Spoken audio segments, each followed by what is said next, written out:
Hello, ladies and gentlemen. Welcome to exciting 3C2A football action here on NorCal Sports TV. I'm your host, Carlos Frankel, joined by Coach Doug Murray. Coach, nice to have you here with us. Man, what an awesome place to be. It's a beautiful day in the so-called hood. 1 o'clock, kickoff, a lot on the line. I'm excited and blessed to be here, Coach. Well, speaking of a lot on the line, we have the visiting team, the San Mateo Bulldogs, who lost for the first time in 18 games last week. They also had their 26 home win streak snapped when they lost to City College of San Francisco. You spoke to Coach Tullock. What did he have to say?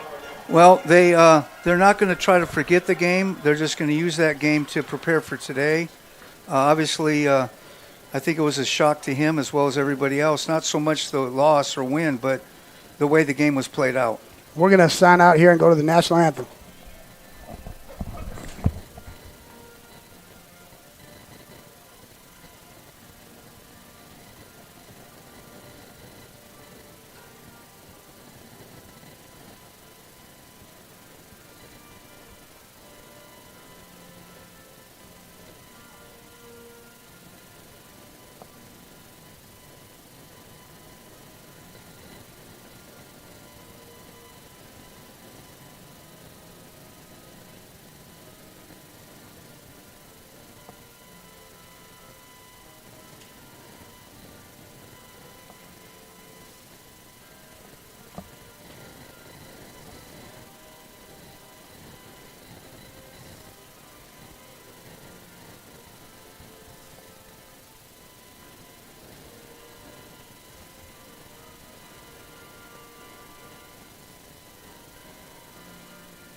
Welcome back to San Jose, California, ladies and gentlemen. San Jose City College here, the home of the Jaguars. This is NorCal Sports TV. I'm your host, Carlos Frankel, joined by Coach Doug Murray. We talked briefly about the Bulldogs of San Mateo. Now let's talk a little bit about your Jaguars. They lost last week to Laney College. They are in the Ric Flair conference, I'll call it, right? Because to be the man, you got to beat the man, as he says. So this is a tough conference. They had a great season last year. They get promoted to the Bay 6 conference. And they're having a we'll call it an experience here, adjusting to the higher level of competition. And they've had some positives. Last week, Riley Anderson paced the team with 81 receiving yards. He had a 72-yard electrifying touchdown. And the Jaguars are going to look to get him the ball quite often. As we're getting set for the kickoff, the Jaguars are going to kick off. They're going to be kicking from left to right here on your screen to the Bulldogs of San Mateo. Beautiful day here in San Jose. And also, I forgot to mention today's sophomore day. And we'll get back to that as all the sophomores and their family came out before the game and were honored here by San Jose City College as we get set for the kickoff. And it's a line drive kick. It's going to be fielded at about the 9-yard line. He elects to take it out of the, and he's still on his feet. He's got a wall, so it looked like a return right. He's taken down at the 32-yard line, I believe. Having a little trouble seeing the numbers with, one, my vision, and two, the sun is blaring in our eyes. But it's a beautiful day here in San Jose as number 9 is going to come out. That's Luke Alexander at quarterback. Alexander has completed 44 passes out of 77 attempts this year for 456 yards, 5 touchdowns, 2 interceptions. He comes to San Mateo via Grant High School in Sacramento, California. So he comes out right now to 3-by-1 set, 11's personnel, 3 to the bottom of your screen as he surveys the field. Takes a snap. He's going to hand it off. Running to his left is still running out past the midfield, 50-yard line, still going down to the 30. And he's finally taken down at about the 23-yard line. Big gain on first down. He's taken down by number 2, which is Joshua Reyes. What'd you see there, Coach? Well, the CSM ran what we refer to as a single width formation. So they were trips with the tight end opposite. So they may not have been able to get that extra hat over there in time. is what I saw. And then, of course, the blocking up front was pretty good. And the guy took off. Yeah, so San Mateo comes out 1st and 10. They're inside the 25-yard line of the Jaguars, 13 in motion. And Alexander's going to roll out to his right. He's got a man in the end zone, 16. Oh! And that could have been really bad for the Jaguars. Not sure if the defender got his hand in there. It was intended for, I believe, number 16. Alexander looked like it was a pretty good pass. Just Jalen Green out of Seattle had some problems holding on to it. Not sure who the defender was over there. Maybe batted that ball out. But play action, they had a successful first down run and used the play action here and there. And just didn't connect on that touchdown. No. So it's going to be 2nd and 10. Alexander looks like he's changing the play here at the line. Puts a man in motion. That's number 13. He's going to hand the ball to 35 once again. Slamming into the right side of the offensive line. He's taken down by 51 of the Jaguars. That's going to be Khan.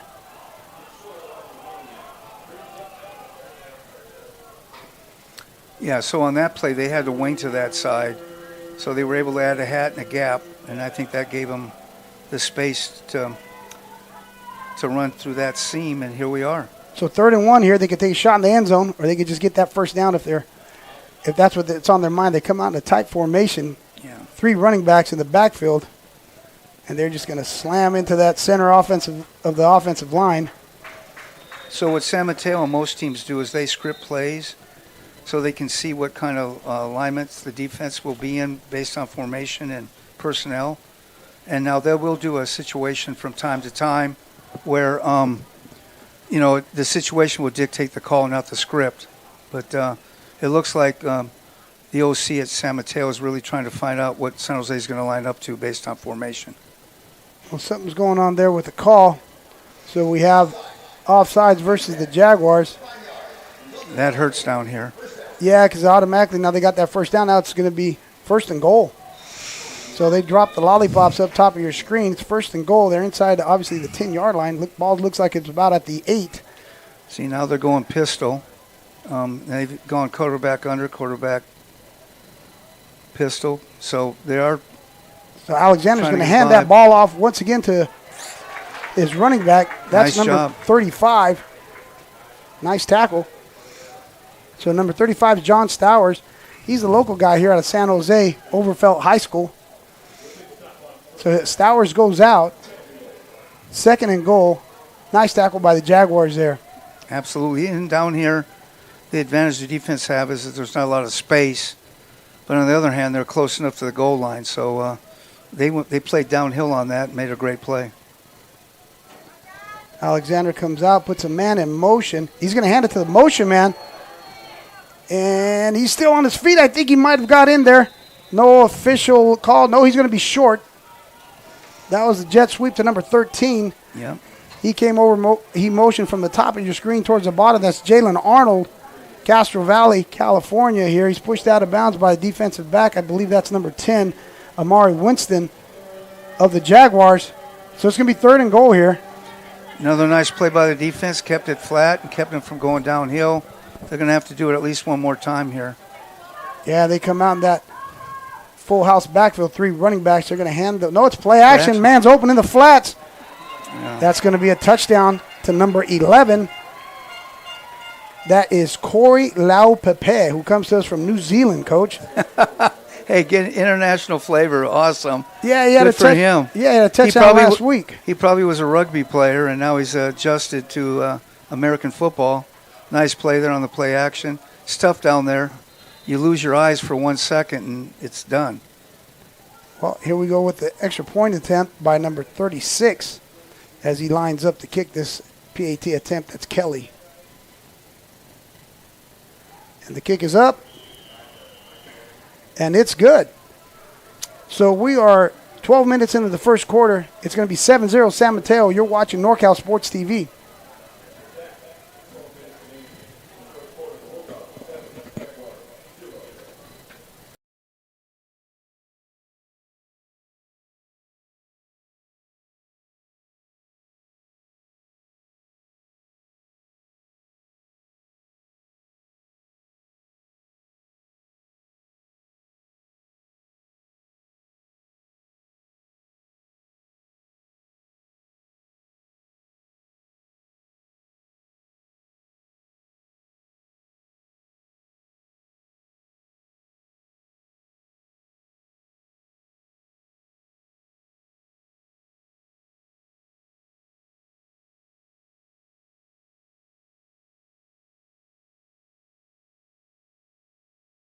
in favor of the Bulldogs of San Mateo, who are currently ranked number 4 nationally and statewide, and they're going to kick off here to the Jaguars. And that's going to be Riley Anderson from his own end zone. Anderson's running to the center of his field, high-stepping it, and he's taken down at about the 25-yard line. That's number 21 at the bottom of the pile, Josh Rodriguez, for the Bulldogs out of Pittsburgh, California. Now, Riley Anderson, I mentioned, does a lot for this team. He had a 72-yard touchdown reception last week. He also returns kicks, and they'll hand him the ball once in a while in the jet sweep, Coach. So, well, I'm glad that he returned it even out of the end zone. They have to take every opportunity to make every play they can. And if they can get it in the hands of their special players, then that's what they should do and need to do. And they allowed for that on that play. So good for San Jose. So Sedeno Chavez back at the helm here. Empty set. And that's a nice pitch and catch. I believe that's Cody Ahola, the big tight end. Cody Ahola out of Christopher High School in Gilroy, California. He's been solid all season for the Jaguars here, and he connects right away on first down with Sedeno Chavez. Empty again.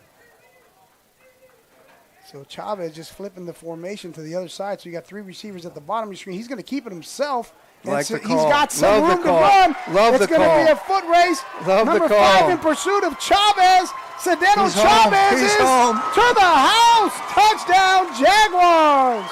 Quarterback draw, Coach. Woo-hoo. Hey, awesome call. They got him empty, and they got the hats out of the box, and off to the races he went. So you'll see it here on the replay. Sedeno Chavez, as you mentioned, in the empty formation, Coach, and he's counting the numbers in the box. Yes, sir. And he scored that touchdown. The amazing thing to me was I didn't realize he was that fast because he outran a really great defensive secondary to the flag, Coach. He sure did. You know, I mean, that's amazing, given not just the play, but the fact that he's playing against some real dudes. So that was an awesome play. Yeah, and now we have the point after touchdown attempt, which is good. And that's kicked by number 28. Nope, not 28. I take that back. That's 25, Janine Lehman, who's kicked quite a few of those here for the Jaguars. So after we're at 11 minutes, 12 seconds, it's 7-7 here, and you're watching NorCal Sports TV.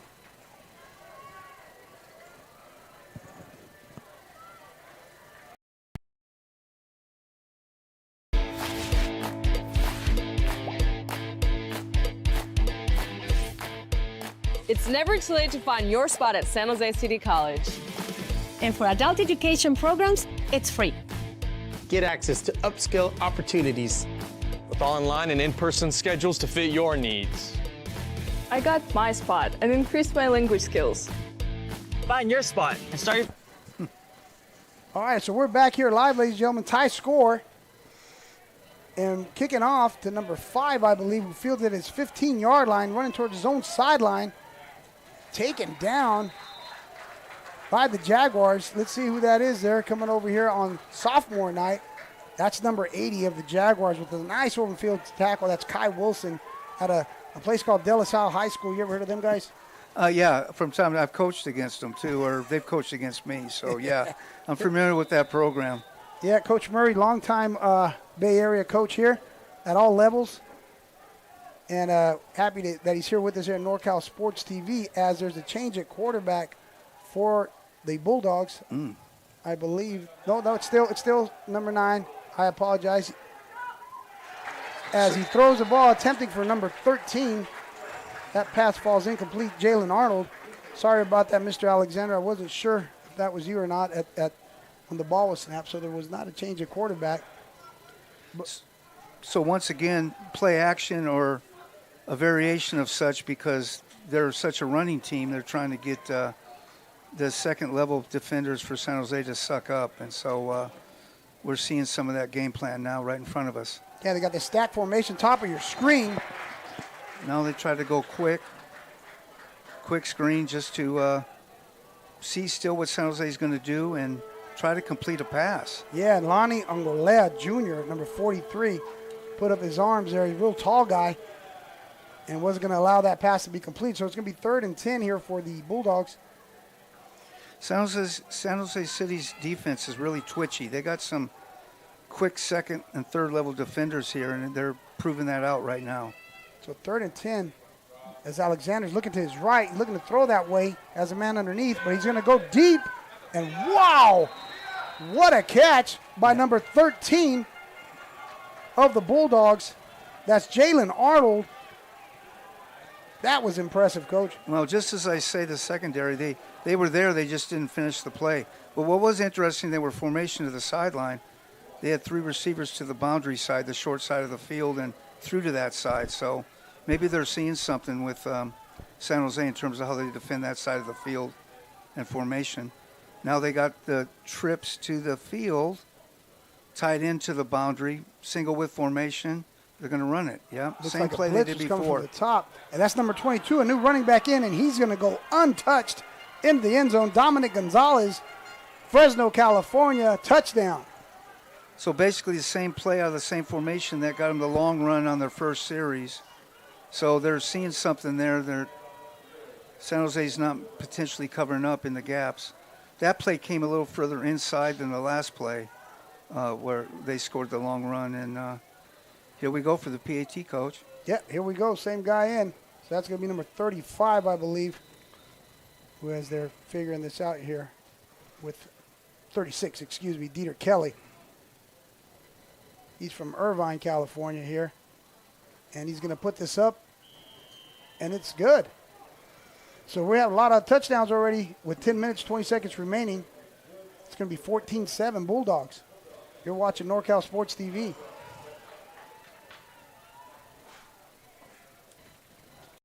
I grew up where kids weren't expected to go to college. We just got whatever job we could to pay the bills. I felt I had no other choice. There was no role models to show me anything else. At San Jose City College, I experienced the transformational power of education. I was empowered when learning about social movements in this country, and I realized that I did have a choice. I decided then to forge my own path and become a role model for my family and for my community. Choose your own path. Discover your brilliance at San Jose City College. At City College, I have the chance to run for amazing coaches. Oh, a little more enthusiastic? A little more enthusiastic, yeah. Okay. Obviously. But I want to make sure that... Here we go, ladies and gentlemen.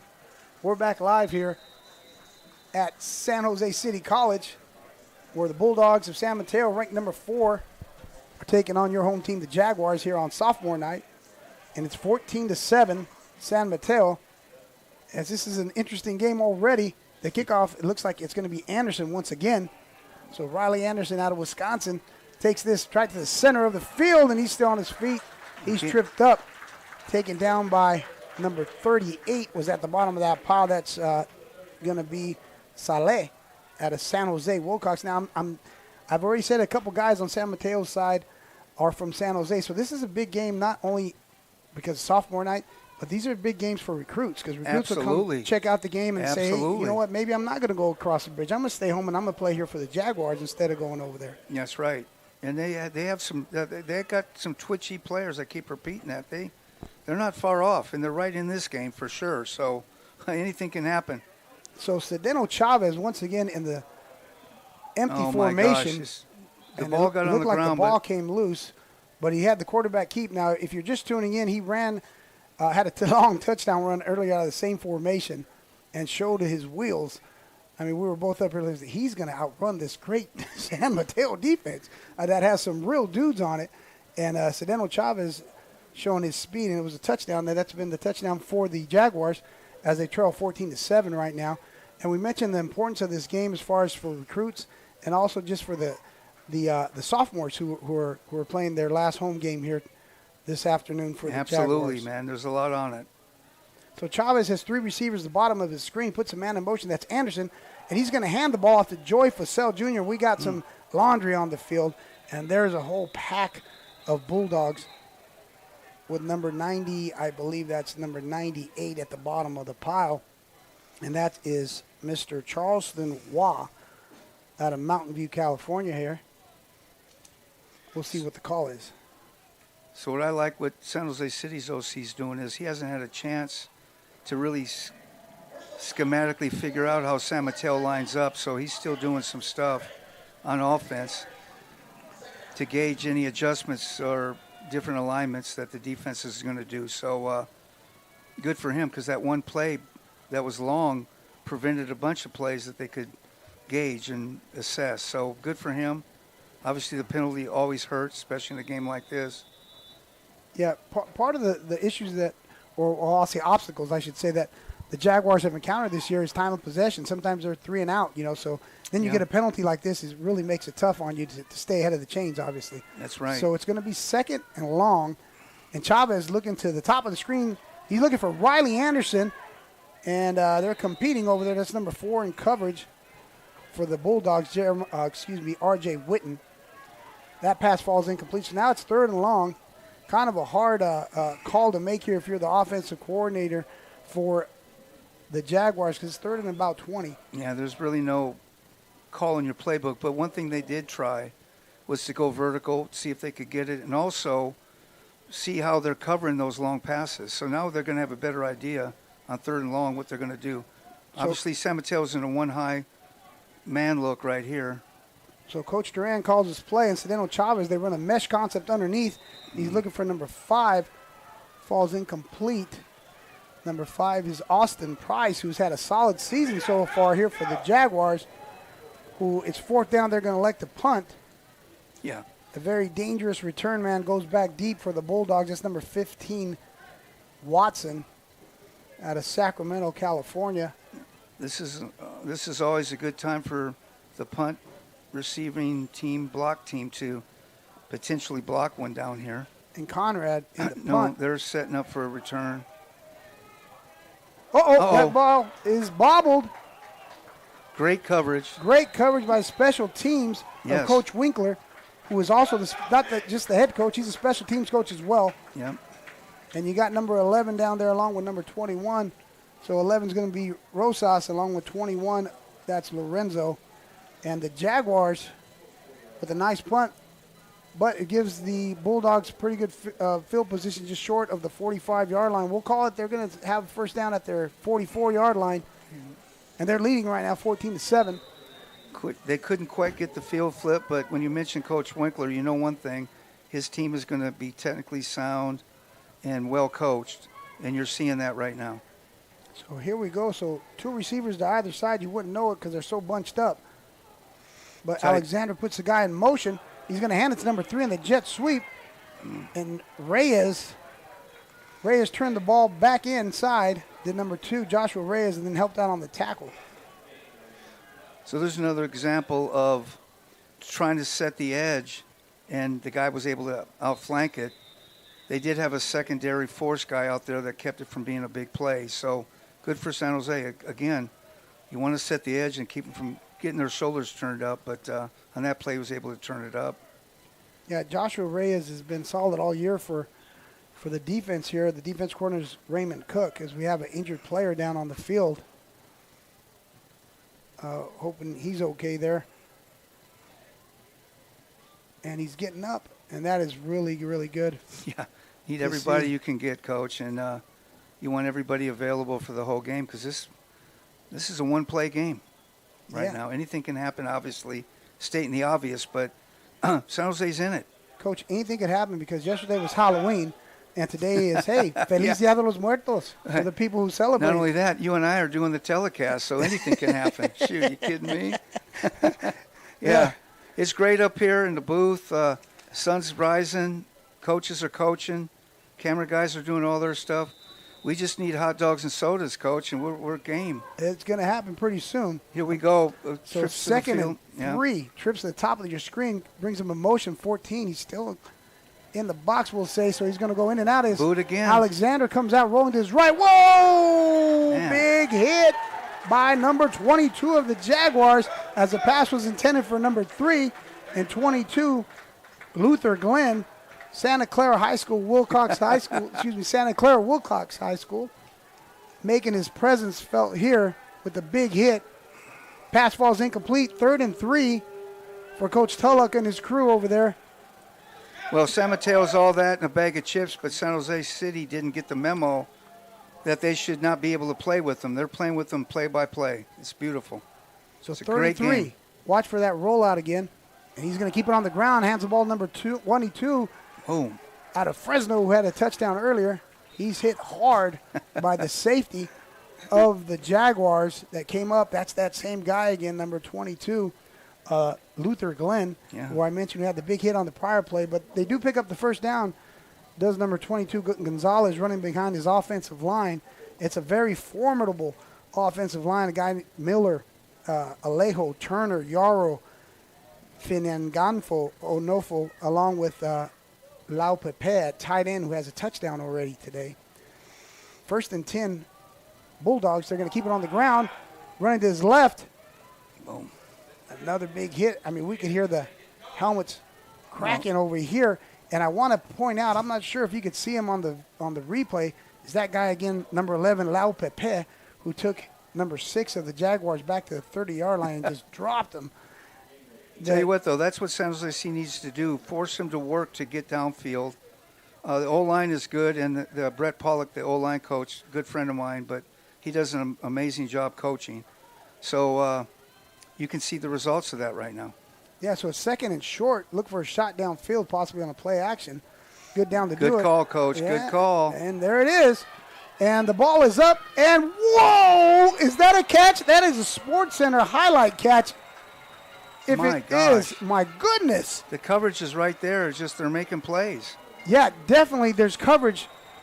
Good defense by the Jaguars, but, I mean, what more could a guy do? But what My a gosh, catch. yeah. That's a beautiful play. What else can you do? Throw it up, and let the talent take care of itself.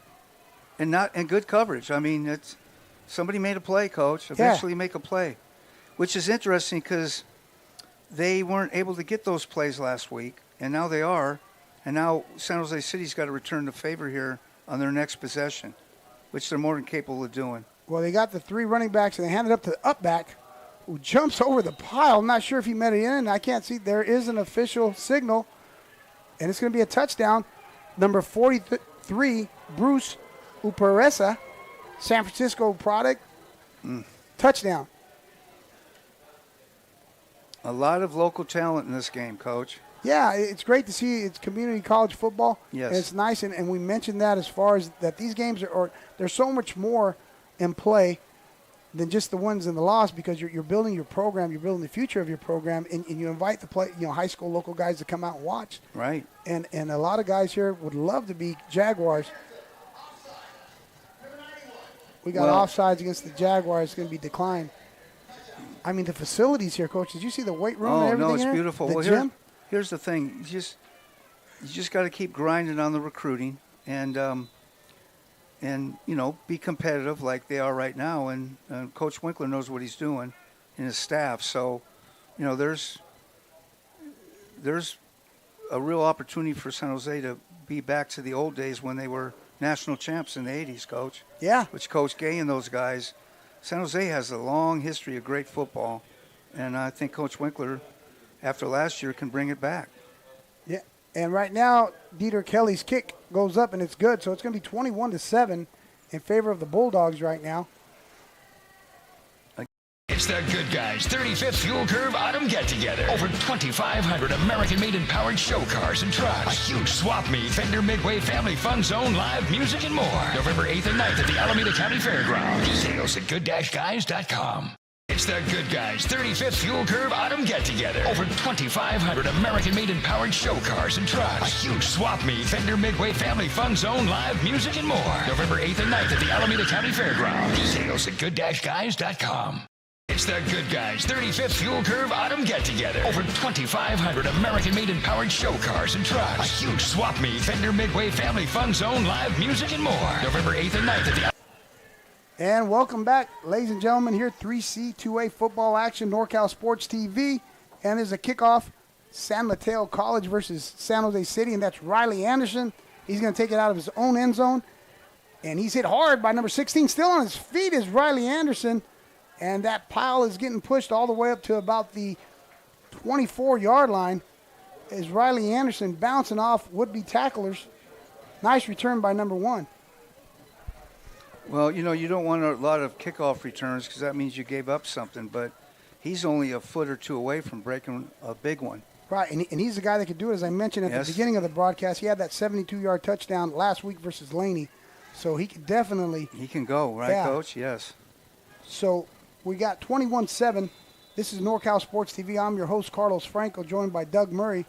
Coach Murray is looking at here the defense, and now we're looking at different formations. So we've got 3 receivers at the bottom of your screen. We're going to go empty here as Chavez. So now they're in 0 man right now, Coach. San Mateo. No safety, as you mentioned, and he's going to go deep as there's no safety there. It's going to be Riley Anderson battling versus number 5 on the pass defense. That's Kyle Hall. I like it. Maybe, and I'm just suggesting something that could happen, the whole field open, maybe he could have ran a skinny or a seam post off that. Sure. Run to the numbers and cut across and because throw it up safety in the air. There's no safety.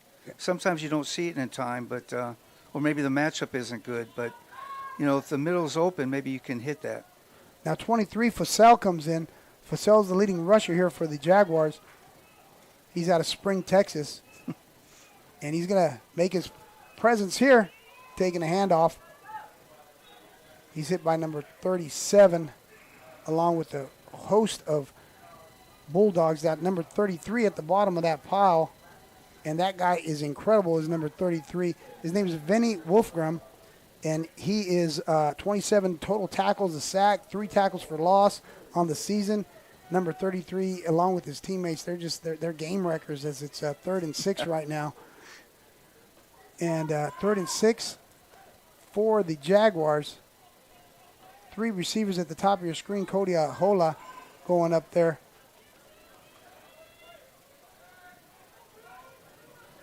And correction, that's Zach Pollock, 85. Sedano Chavez looking that way towards Pollock, feeling the heat, rolls out, gets it to number 5. Get up. And that's going to be a first down. Nice play by Austin Price out of Silver Creek High School connecting with Chavez. That's going to be enough for a first down. Good blocking up front, and the quarterback was patient enough to... we got a penalty marker, speaking of good blocking. Here we go. Maybe it was too good. Holding. It's not like CSM needs any help, Coach, Right. And, this is something that, as well, has been tough to figure out into your offensive playbook is the penalties. And there's been quite a few penalties this year by the Jaguars, which I'm sure they're cleaning up each week. But sometimes, the offensive linemen, they get caught with their hand in the cookie jar there, and they got caught for holding. I'm not sure who it was, but it makes it 3rd and about 16 as Chavez has as Vassell to his left, and he's looking to his left. He's under pressure, and there goes Chavez, and he's going to pick up a first down and more as he slides across the 40-yard line. He's going to be maybe short, maybe the 38, but either way, that's a first down. Heads-up play by Chavez.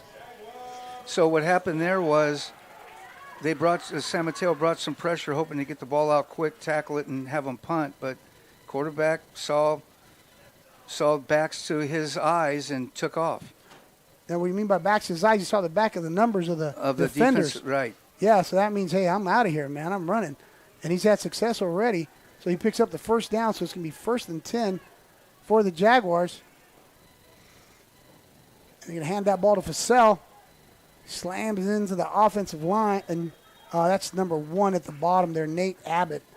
We're going to start mentioning. No, that guy is a sack machine, isn't he? Yes, Nate Abbott is a wild man. I'll call him. He's got 20 tackles and 7 of them are sacks or some crazy stat. Well, Nate Abbott, he has 6.5 sacks to be correct. But but still, he was there at least 7 times. Yeah, you're right. But he's only got so many tackles for losses, and they're all sacks. Yeah, no, he's a game wrecker. He comes up north from Bakersfield, California, and him along with the other guys from San Mateo, the defense is solid. And so we got 3 receivers bottom of your screen. Chavez is looking to the top of your screen. There's that guy Abbott again.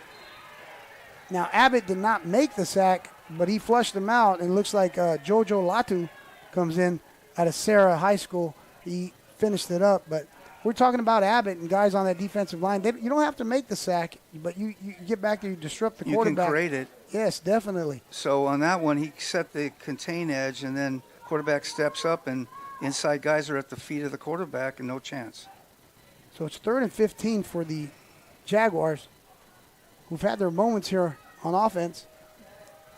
2 minutes, 35 seconds remaining in this first quarter. 3 receivers bottom of your screen. That's Moon, Price, and Riley. Riley. Oh, my God. Receiver jumping off sides. Oh, no. Blasphemy.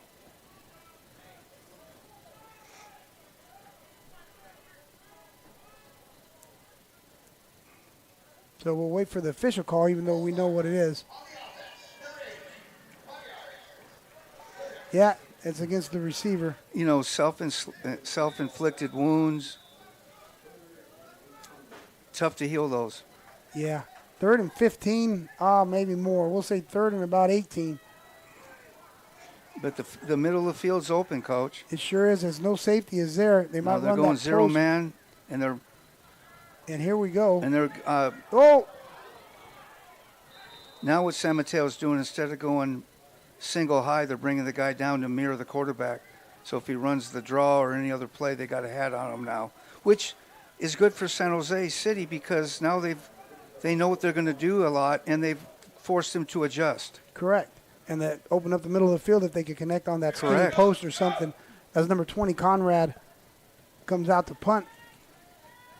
Number 15, we mentioned he's a dangerous return man. He's back deep. That's Watson. You know, And he bobbled that punt earlier, so we'll see what happens here. Conrad's going to take the snap. He's going to get that kick off. again, set up the return because obviously he's good at returning. They did a smart thing. Don't kick it to him. Yeah. Hey, when in doubt, just don't kick it to Keep the it guy away that from can him. make a play. So again, good coaching by San Jose City. Stay away from that guy. Whether you think he's going to fumble it or not, don't take the best case, worst case, and make the call from there. So College of San Mateo is going to come out again on offense. Alexander's at quarterback. He's looked pretty confident back there as he hasn't been bothered by anybody. He's had plenty of time to throw. They've been booting, they've been play actioning, they've been dashing, all to set the launch points differently so San Jose can't get to them. And that offensive line surge up front is it's a zone play to the left, and there's a helmet comes off. Man, these guys are getting after it, Coach. Definitely. That's number 52, who I mentioned to you, Coach, in the pregame. Number 52, Mario Garcia, who's the long snapper and just the wild man on special teams. Yeah, he's in on that tackle. Yeah. Well, let's do something now. Maybe you blitz the A gap with the backup in.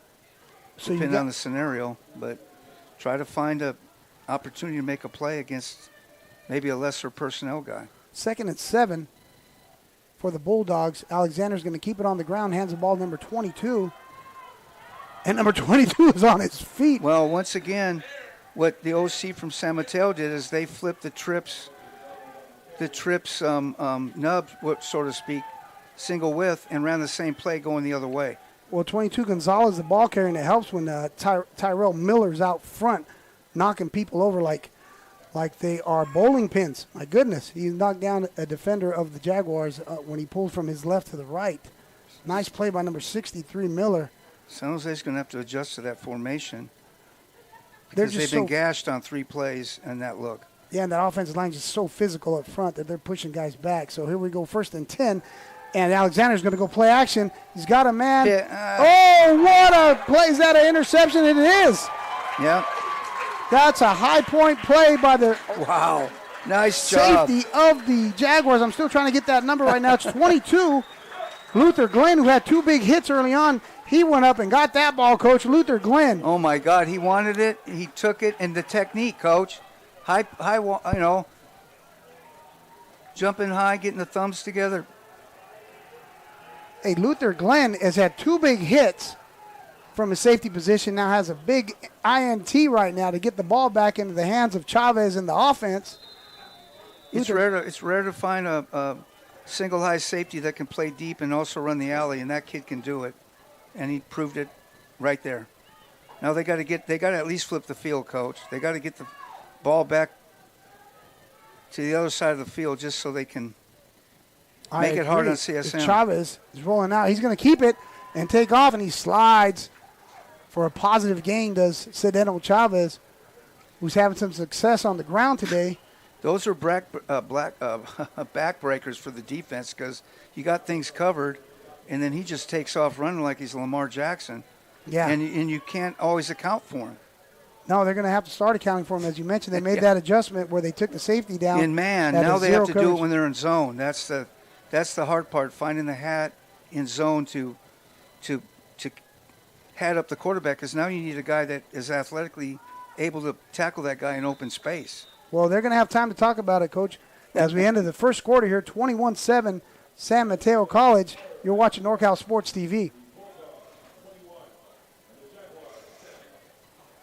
It's the Good Guys 35th Fuel Curve Autumn Get-Together. Over 2,500 American-made and powered show cars and trucks. A huge swap meet, Fender Midway Family Fun Zone, live music, and more. November 8th and 9th at the Alameda County Fairgrounds. Details at good-guys.com.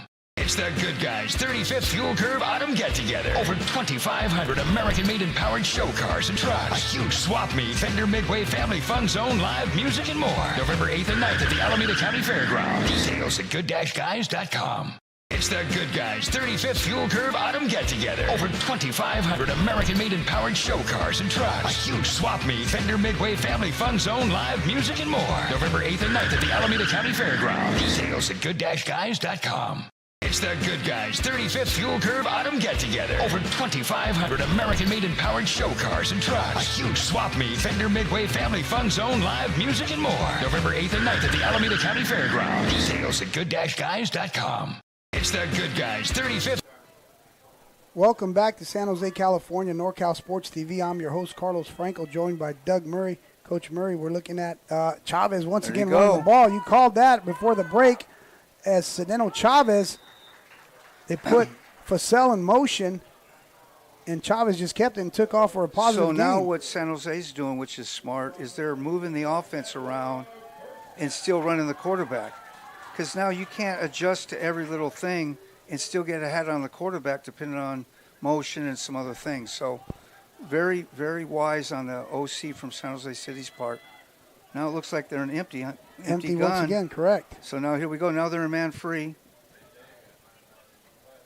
So they got the one safety, Free meaning as you free mentioned. safety, and then everybody else is man one across five. And here we go, Chavez. This time it wasn't meant to run, but he had to run. That pass rush, he's rolling out the bottom of the screen. He's going to get out of bounds. That wasn't a design run. That was out of necessity. Well, and what happened, what San Mateo did that time is they took the A and B gaps away and actually spilled the quarterback to the edge. And now he can't run downhill or even throw it without getting his hips around. So San Mateo knows what they're doing too. So this is a great chess match between two excellently coached teams, Coach. Right. This is fun to watch this. These guys know what they're doing. You mentioned chess. I call it kinetic chess here. Yeah, right. You're moving the human bodies around here. Yeah, yeah. So there we go. It's not exact. You're right. It's not the perfect metaphor, but it's close enough. So it's going to be 2nd and 13 for Chavez. 3 receivers top of your screen. He's got the one running back behind him in pistol formation. He's going to throw. He's rolling out again the bottom of your screen, throwing across his body. And nice throw and catch as he hooks up with number 88, Cody Ahola, out of Gilroy, California, Christopher High School. And that was an athletic play by Sedeno Chavez. So once again, San Mateo's bringing pressure to his good side, so he has to get his hips around and throw it under duress, but he made an unbelievable throw there. But they're banking that he's not going to be able to get his hips around all the time and putting pressure away from the good arm, or to the good arm. So that's good. Another coaching point. Correct. Making him roll away from and now the where he wants safety, to you throw. see, he's not playing. He's playing shallow, Coach. Here. Yep. 3rd and 3. They're bringing it. 4. That's why they're blitzing. He's rolling out to his right, throwing. Whoa! Riley Anderson, number 1. Woo! What a catch by Anderson Riley. Excuse me, I said his name backwards. Anderson Riley, who his family is always supportive of us. They're coming.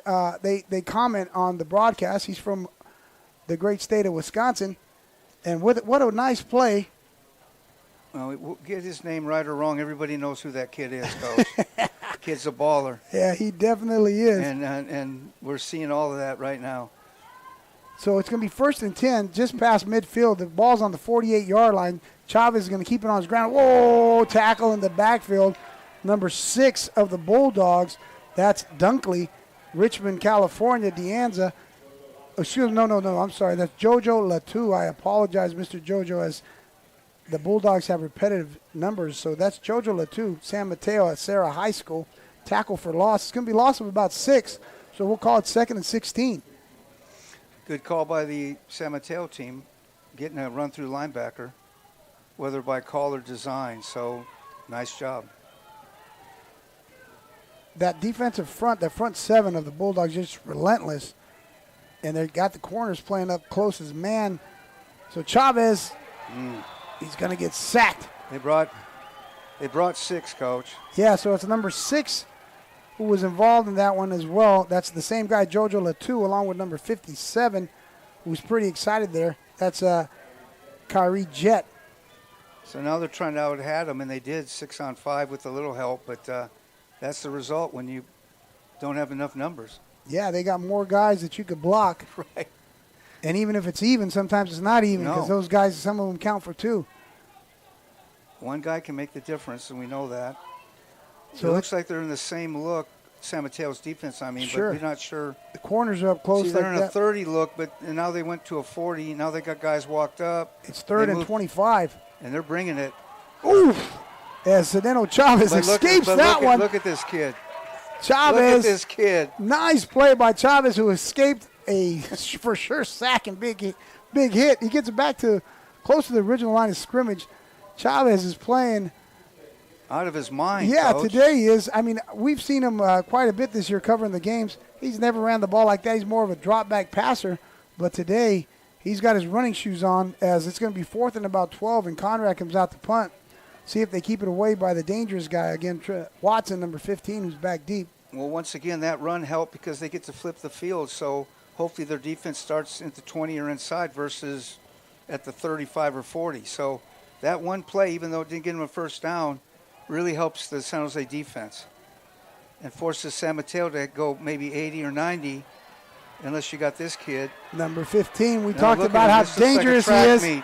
And he got that. Right up the chute, Coach. Right up the chute. Oh, and he's going to score. No chance. Touchdown, Watson. Once again, I think the coverage was good. He was better, but I'm not sure you want to kick to that guy. No, we talked about that earlier. You could eliminate him by just not kicking to him. But you know what? He made a gutsy catch there inside, I believe, his own 5-yard line.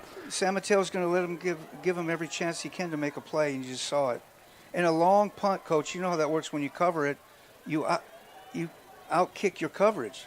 Yeah. The angles change and the space changes as it gets deeper. Correct, and more time is running. Some room, yeah. Yeah, San Mateo's a little bit late. They were still celebrating on the sideline to get people out there for this extra point attempt. But that was an electric We've seen return. some big plays, Coach. Yeah. Unbelievable. We got the kicker comes back in, Dieter Kelly, in to attempt the point after touchdown. He's been perfect so far.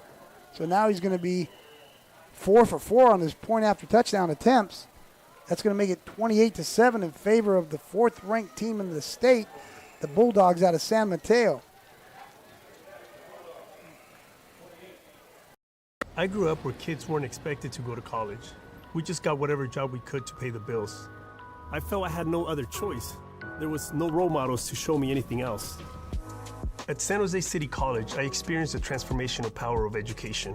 I was empowered when learning about social movements in this country, and I realized that I did have a choice. I decided then to forge my own path and become a role model for my family and for my community. Choose your own path. Discover your brilliance at San Jose City College. At City College, I have the chance to run for amazing coaches and teammates. San Jose City College has some of the best athletics facilities I've ever seen. As Jaguars, we have the opportunity to excel both on the track and in the classroom. SJCC has the perfect balance of athletic and academic support that I know will. Hello, ladies and gentlemen. Welcome back. NorCal Sports TV bringing you exciting 3C2A football action here from San Jose City College. As College San Mateo leading, and they're kicking off here. It's going to be fielded by number 1, once again, of the Jaguars. He's looking for some room in the center of the field. That is Anderson Riley, taken down by number 38 and number 25 of the Bulldogs, number 25 being Miller, 38 being Saleh. So it's going to be 1st and 10 for the Jaguars. They're going to take over at about their own 26-yard line, we'll call it. And what an electrifying punt return for the Bulldogs of Trevon Watson. That's why they're who they are. I tell you what, though, I'm up here. I can't see the scoreboard all the time. If you didn't know the score, you wouldn't know that this wasn't a close game because it feels like a close game. It does, and a lot of the score doesn't reflect the game right now, in my humble opinion, and that's why they still have a chance. Correct. So as Chavez looks at the bottom of your screen, that pass was intended for number 80, I believe, of the Jaguars, falls incomplete. That is number 80, is Kai Wilson. But I want to go off what you were saying, Coach. Yeah, there's definitely what you're saying is 100% true because the effort that the Jaguars are giving, it's like it's the first play of the game here. They're making plays. They're making a lot of plays. I mean, that's your job is to make plays, and they're making them. San Mateo's just made a few more, and it's shown on the scoreboard. But the feel of the game is really good right now. They're flying around, both squads. So we got second down, 2nd and 10. No, Chavez. Safety's a little deeper. He's looking at the bottom of your screen here, the single-man matchup here that's intended for number 1, Anderson Riley, as he was in man coverage. The man guarding him was number 8 of the Bulldogs. That's Phoenix Rose. Well, we all know that the fade route, fade comeback, they're hard throws to make, and they're not high completions all the time. But I do appreciate the fact that they're trying to get it to their guy. Sure. And trying to isolate him. Yeah, definitely, because it was man coverage, like you said, so that fade comeback is tough to catch. But the throw has to be on the money. Yeah, but you mentioned they're trying to get to his guy, so now you got Moon and him at the bottom of the screen. Maybe they'll put him in motion. Get him running underneath sometimes and having the DB chase him under route. There's that guy Nate Abbott along with his friends. Yep. Goodness, that guy Nate Abbott along with his friends causing havoc back there. That's number 0 helping out Abbott. That's Jeremiah Lewis, who also, again, Coach, is a local guy here at Wilcox High School in San Jose. Lewis has 37 total tackles, 3 sacks, 9 TFLs, 4 pass deflections, and I think he sells hot dogs at halftime, too. Yeah, he does everything. Yeah, my gosh. Yeah, local guy here out of San Jose. Well, at one point, San Jose's got to at least keep the game close so that San Mateo just doesn't start pinning their ears back on defense and not even honoring the run. So here we go with the punt. Okay, let's see what they do. And here he is again. Number 15 is going to let this one bounce. And he's going to try to pick it up. He touched that ball. See. And we talked about that as Watson. We used the baseball analogy as the World Series is going on. We said he's like a batter who's up and the count's 3-0. You're not supposed to swing, but they give him the green light. Say, go ahead and swing. So anything that he wants to return, that San Mateo wants to let him touch the ball because he's so dynamic back there on the return, and he already proved that with the long touchdown. Yeah, and they went ahead and did a good job of kicking it away from him. By the way, you brought up the Dodgers. I'm a Dodger fan, so I hope none of the Giant fans meet us out in the parking lot after the game. All right, because it's Charles here, our producer, almost punched you. My name's John Smith. All right, so 1st and 10 as Alexander puts 13 in motion, brings him towards the box, and here comes the sledgehammer. I'll tell you what, though, San Jose's hats are there. Yeah. They're, That's number 35, John Stowers, running back, another San Jose product, as we mentioned him earlier. No, you're mentioning the hats here of the Jaguars. They rally to the ball really well. We talked about the feel of the game, not the scoreboard right now. They run to the ball. They got a lot of hats. Here we go again, single width, Coach, right? Yeah. No, they got the wing. They got the tight wing. He's trying to add a hat in the gap. Let's see what they do. They're going to run the ball that way. Run it to the edge, yeah. And look at all those purple jerseys. Yeah, they're running. As I'm wincing up here because I heard that hit all the way up here as number 2, Reyes, who is one of the leading tacklers here out of Santa Teresa High School. Reyes just smashed into the running back. That guy was talking, another local product, Stowers. And it's going to be 3rd and about 3. But did you see all the purple shirts on there on that tackle, Coach? This is really going to. They get this stop and a punt. See, again, they're adding a hat and a gap to the boundary and hoping that they don't move a guy over. Now they added a hat to a hat. Oh, there's going to be a rollout as Alexander throws the ball up. Nice catch, but I think he's out of bounds. He is. He's out of bounds as the pass was intended for number 13. Great Arnold. job. Great job by the defense. Now, they lost contain initially, but then someone filled it. We used to call it slice, where second-level defender would put pressure on the quarterback. And then the coverage back here is really good, Coach. Yeah, definitely. And so what a great play. That's good team defense. Brings up a 4th and about 3 as Anderson Riley goes back, number 1. And he's, like we talked about, he's extremely capable of taking this back as well. Yeah. And So San Mateo doesn't punt much either, Coach. No, they punted 5 times last week, but here we go with the punt. And that's a high punt. Okay. And they are calling to get away from the ball. Yeah. That's smart. Great defensive series. That's just what the Jaguars needed here. Yes, they did. And they got it, and San Mateo was serious about trying to get that first down. Yeah, Coach Cook's defense held. Yes, it did. He did a great job of having the team prepared for that look. So now the Jaguars are going to come out trailing 28-7 with 8:26 remaining in the half. Be nice if they come up with a nice drive here and get some points on the board. As they come out, Chavez, along with Fasell, are going to be in the backfield. Price and Riley up top of your screen. We got Moon and Ahola down here at the bottom.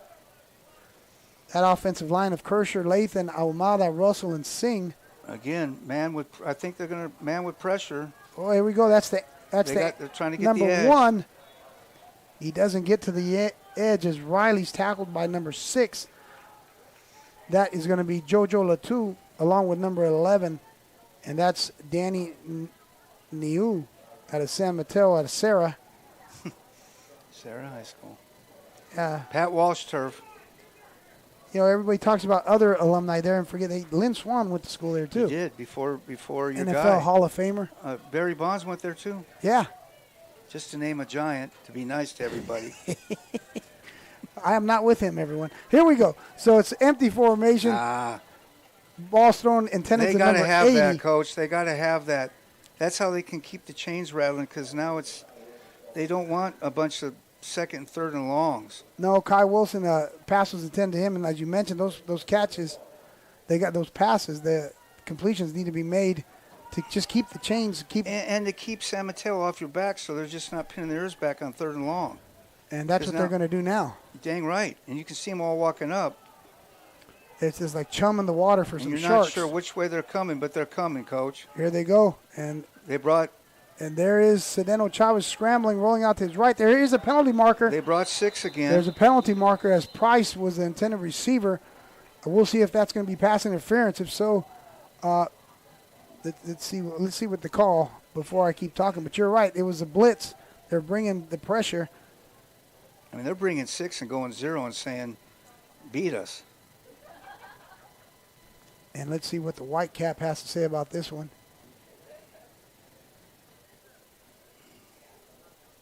I guess we should do a shout-out for the refs. Of course. Because if they're not here, we can't play. Correct. Thanks to those guys.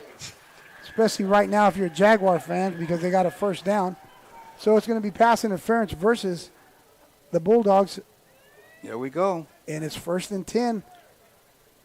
1st and 10 Jaguars. Ball's going to be on their own 46-yard line. They're trailing 28-7. And then this exciting first half. 7:40 remains. Sedeno Chavez, who's been the track star on the ground here today. He's a quarterback, but he's been running very well. And also running the offense effectively here as he puts Moon in motion towards the top of your screen. It's going to be 3 receivers at the top. They hand the ball to Fasell. They got room. As Fasell is running behind big number 75, who pulled out from his guard position. That's Lathan out of Oak Grove High School. That was here a in big San boy Jose. leading the pack, Coach. That guy was covering up some sun over there. Yeah. I wish he'd covered up here. Yeah, because we are baking here in the sun, but hey, no one wants to hear about our struggle. We're sitting up here in the booth. And we're watching a great game. So it's going to be, he got back about to the original line of scrimmage, so it's going to be 2nd and 10 as 3 receivers go out to the top of your screen, and Moon's down here, and they're bracketing Moon with number 7 up top, the safety. There's 2. He might decide to keep this on the ground, but he does not.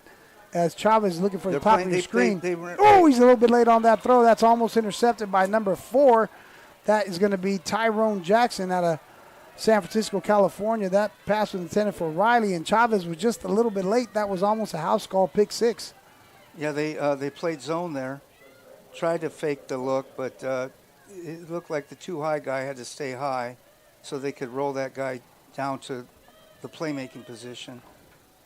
So yeah, they're mixing it up a little bit now just to maybe get a pick or just give Chavez another look. So 3rd and 10. Yeah. And we talked about this relentless pass rush. I think they're bringing it here, don't you, Coach? Yeah, I definitely do. They got one safety. They're showing one safety here, the Bulldogs, and here they come. On a little delayed is number 17 blitz. Nice throw and catch. Nice pitch and catch, Coach. As number 17 was blitzing, he didn't get there in time. That's Tagai. And Chavez connects with they're number short, 88. but they got to go for it. So here. He's short. Okay, get on the ball. 4th and 1. As Ahola was short. Don't wait for them. Snap. Trying to get him off sides. They would have caught him, but I get what the quarterback's doing. He wants to make sure they can run the play. Now he goes under center, look for the sneak, and there we go. He got it. He definitely got it. Nice offensive line surge.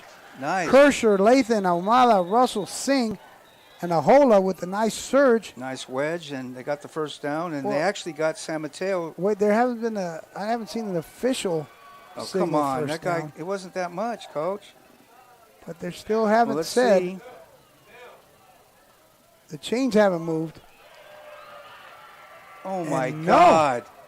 Well, I'm saying, oh, my God, because I thought it was a first down. But obviously they got a better look than I do.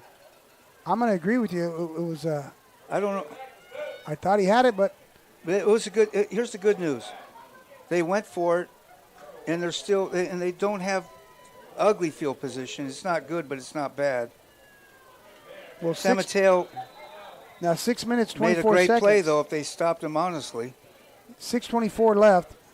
Alexander comes out. They still got his timeouts. Here we go, though. They're running it this way, right, Coach? Yeah, definitely here. We've got a tight end at the top of your screen. Unless they're going to try to finally trick them. No, they're going to get this way to the same bottom play of as your always, screen. Coach. Number 22 out of Fresno, and that's Reyes once again on the tackle.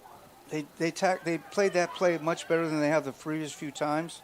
I can see San Mateo pulling that out and then having the tight end or somebody run down the field. So they can't cheat the eyes, City College. So that was number 22, the ball carrier, tackled by number 2, Reyes. So that was Deuces Wild there as Reyes takes down Gonzalez. So it's going to be 2nd and about 6. Here we go. Same thing, other way. Tight end here at the bottom of your screen, as you mentioned, the other way, same formation. And there it is, the play action. And watch out, he's almost going to get hit. And the ball is intended and in and out of the hands of number 23, I believe, 23 of the Bulldogs. Very catchable pass to Bramwell out of Sacramento, California here. And that pass falls incomplete, so it's going to be 3rd and about 7. And the defense held on the last drive. See if they could do it again on 3rd down.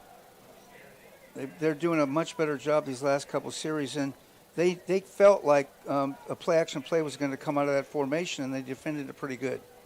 Now they've been going towards number 6, Oliver Lyson, here at the bottom of your screen. See if they decide to go at him again on 3rd and about 6 yards, we'll call it. They're rolling up to 3 high. And, that's going to be a penalty marker. It might be on number 2, Reyes, as it looked like he was pulling on the jersey. I could be wrong, but there's a lot of laundry on the field. Well, somebody was pulling on something because there's more than just one flag. As the Whitecaps going to figure this out here. The penalties, even though we've had a few, they're making decisions quickly and getting the kids back on the ball. So well executed game from the official standpoint as well. So that's going to go against Reyes. So it's a spot foul because it was a hold, not a PI. So Hence that helped him out. Because if it was a pass interference, it would have been 15 yards from the line of scrimmage. So the hold worked. So it's going to be 1st and 10. Watch for a shot here. Pretty soon they're going to take a shot in the end zone, or the Bulldogs. as they hand the ball to number 5 as he comes across the formation. He's hit hard up top of your screen. I believe that is number 18, the defensive back. No, that's not number 18. I believe that is 18. Medeiros at the top of your screen made the tackle.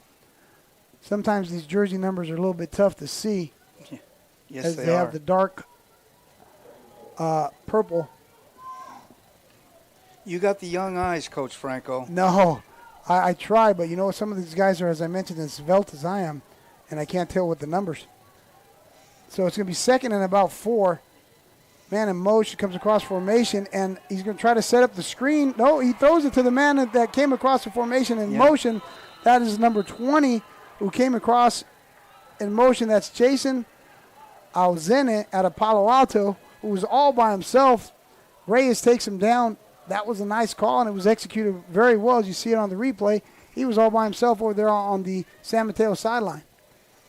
Yeah, they left him alone. He was the short guy on the field, and they did the right thing. They went deep, deep, deep with the secondary and second level, but it was too much time, and there's too much green, and they found it.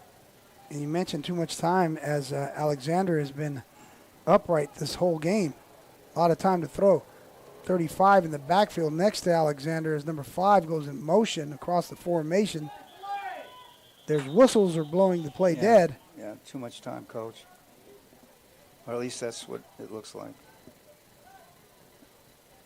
We didn't see any movement, so delay a game. Delay a game versus the Bulldogs, going to make it 1st and 15. See there? San Jose's getting help. Some people are going to turn this into we need more space, but you always you want the penalty. You want the space. So 1st and 15 from the 20 of the Jaguars.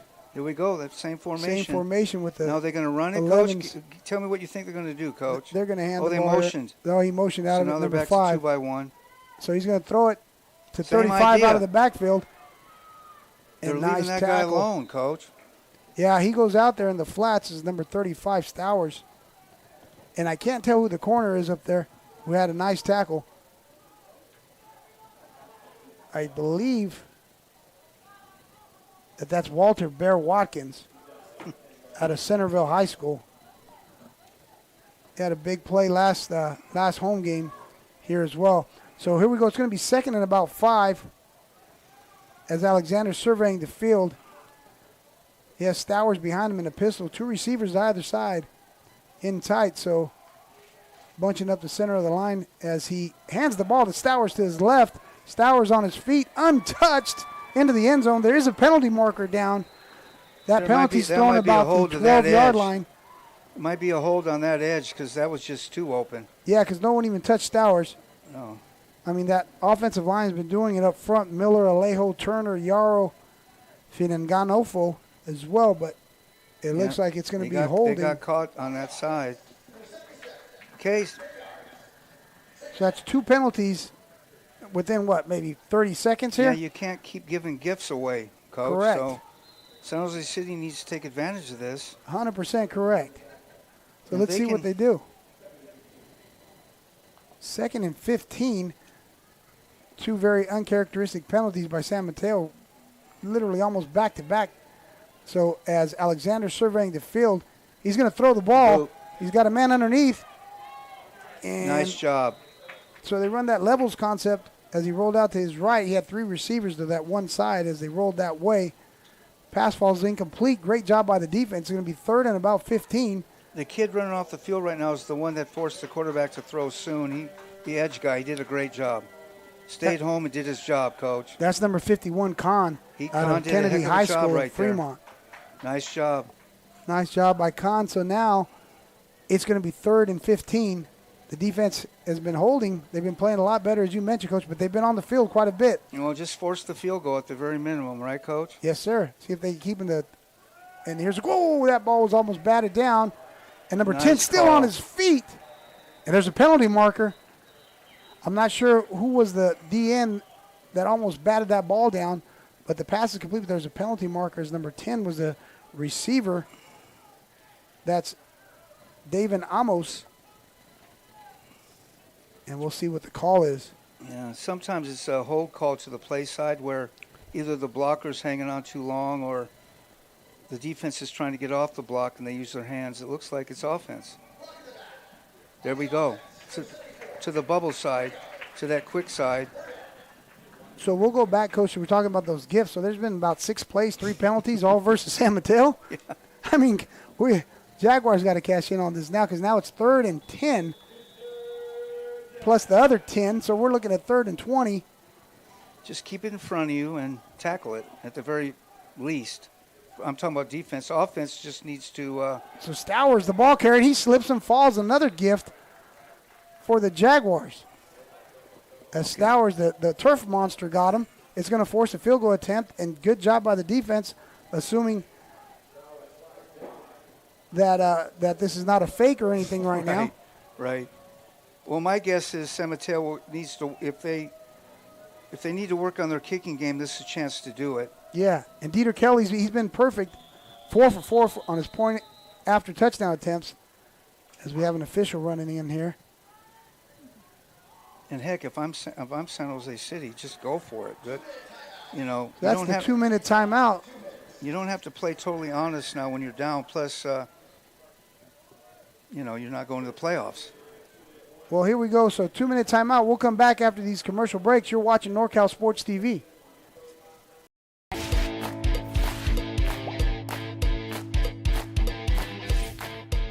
It's never too late to find your spot at San Jose City College. And for adult education programs, it's free. Get access to upskill opportunities with online and in-person schedules to fit your needs. I got my spot and increased my language skills. Find your spot and start your future today at San Jose City College. There's more than one path to a successful future. And they're all in one spot at San Jose City College. Plus, there are ways to do it with no tuition or fees. Discover your spot today at San Jose City College. Welcome back, ladies and gentlemen. You're watching NorCal Sports TV as Dieter Kelly of College of San Mateo is going to attempt this field goal. The Bulldogs lead 28-7. He's trying to add on to the lead as the defense is held here for the Jaguars. Kelly's kick, and there's a penalty marker. San Jose's trying to block it, so maybe they went a little too fast. Oh, that's going to back him up. Man, San Mateo, which is one of the most disciplined teams you'll ever see in the country, has had a few foibles this series, Coach. Yeah, they sure have, because that's about 4 or 5 penalties within the last 8 plays. They never did that for me when I was coaching against them, I can tell you that. No, they've always been solid. Number 49, Luke Nessel, is in the hold here for Dieter Kelly. Let's go, boys. And it's getting pretty loud here as it's sophomore day, excuse me. But the San Mateo kicker's legit, so for him this is routine if everything else works to snap in the hold. Nice snap. The hold, and that's going to be up, and it's no! I just hexed him, Coach. Didn't mean to. You hexed him as it nails Coach the Tulloch, upright. I didn't mean to hex your kicker, Coach. My God to heaven. Nails the upright. This is why you never quit on a play on defense down here, man, because something like that can happen. Yeah, so defensively they hold. There is no points that are scored. No, that's amazing. Yeah, that's a great job by the defense. How many times do they have to line up? And keep in mind, you line up when plays are run or when plays are called back, but you're still lining up. So count the total number of plays they had to defend, even if they don't count on the stat board, and they held serve very, very well down here. Yeah, it counts physically because you get tired. Yes, it does. So now they get off the field, and hopefully they stay there for the remainder of the half as there's 1 minute and 55 seconds remaining.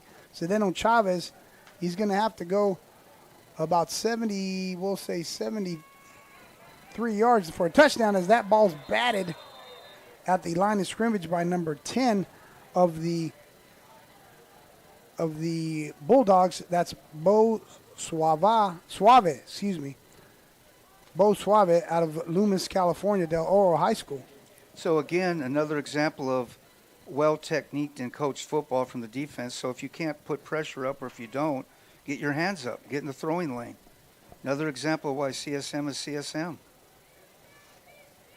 So that's going to be 2nd and 10 for Chavez as he has 2 receivers at the bottom of your screen, 2 at the top, and Facel to his left in the side cart.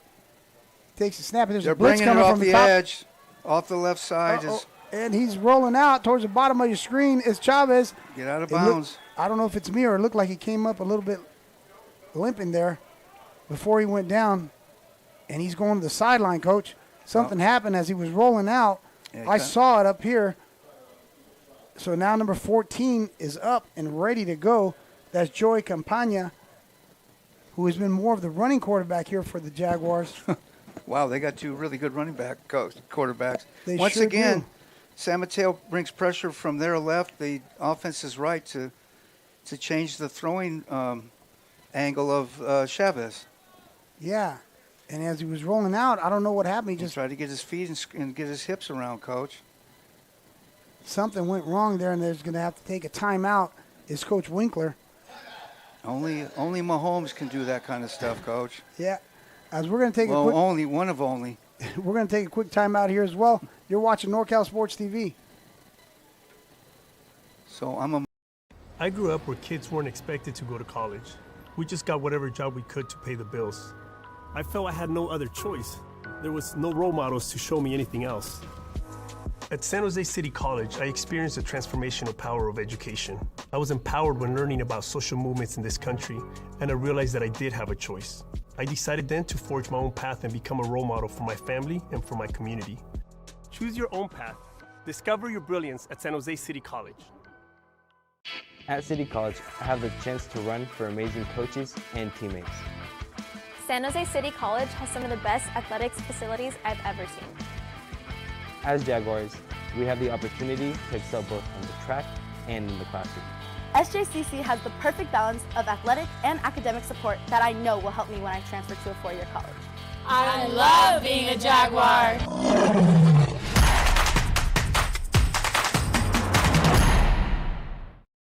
I grew up where kids weren't expected to go to college. We just got whatever job we could to pay. And we're back live here, 3rd and about 8 for Joey Campagna, who's in at quarterback as Sedeno Chavez went out. He came up. Just no mistakes, no mistakes. And, we got a little bit of push, and nothing is going to be called there as but that would have been a mistake. Comes out throwing. That would have been a pick, potentially. So that pass was intended for Moon. Punt it and get it out of here. They're going to have to do that. The only definitely. thing is they weren't able to take much time off the clock. Correct. And they have College San Mateo still has their timeouts remaining. And they got that dangerous guy back there once again, Trevin Watson. If you're just joining us, he had an electrifying punt return for a touchdown. And this is what happens when you don't flip the field. You got to kick it deep. You can't just kick it away from them because they'll get it at the 40. So they're going to set up the return and let them get this. That was a heck of a boot. Penalty marker. But look, he ran it down. Or what's going on here as the play was stopped there. We're all looking at the white cap. Well, I was watching the punt returner, so. Ouch. Just makes the setup better. Yeah, it's going to be against the Jaguars, so it's going to back them up. That's going to put San Mateo theoretically in a good field position if they get the ball back. Right, they're not going to sell out and try to block this. They're going to set up a return here. Which they've been doing. The other way, huh? Oh, now they changed they it only to marched the at 5 instead of, well, here we go. Wherever they snap it is where they snap it, Coach. Yeah, still going to be 4th down. They're still punting here. And that dangerous guy, as I mentioned, is still back deep. He's more like scary, not just dangerous. Yeah. So here we go. As Conrad kicks the ball to Watson, as Con just missed him. And Watson's going up the sideline of San Mateo. He's still on his feet. He's running. He's got some blockers up front. He's in. Touchdown, number 15, Trayvon Watson. His second of the day, and we're still in the second quarter. 43 seconds remaining. Wow, Coach. Here we see the replay. Yeah, I'm watching it almost as a fan, Coach. Because that guy gets his shoulders square and just hits it, which is what you're supposed to do, and go through an arm tackle and then find the green. I'm not sure what they charge for admission, but you got your money's worth already with that guy. Well said. 36, Dieter Kelly And the kick is, again, for the point after attempt. He missed a field goal earlier. This is a PAT. He's been perfect today for the PATs, and he stays perfect. 35-7, College of San Mateo versus the Jaguars. I want to remind you to subscribe to NorCal Sports TV. We not only bring you football here at San Jose City, but we also bring you state-ranked basketball along with volleyball. We have a volleyball game coming up here. If you could support the Jaguars, November 5th versus West Valley, November 7th versus Ohlone. And basketball season is going to start in full swing here. And Coach I and the Jaguars here are ranked statewide. So if you haven't subscribed here to NorCal Sports TV, please do. Coach, it's 35-7, 43 seconds remaining. That last play hurt. It sure did, because the defense has been pretty solid on the last two drives, forcing San Mateo, to turn the ball over on downs. But then penalties come up on both sides, extending drives for both teams. And then special teams play, my goodness. 2 punt returns in the first half. Well, unfortunately, San Jose City has allowed the Kraken to be released, and we're seeing all of that right now.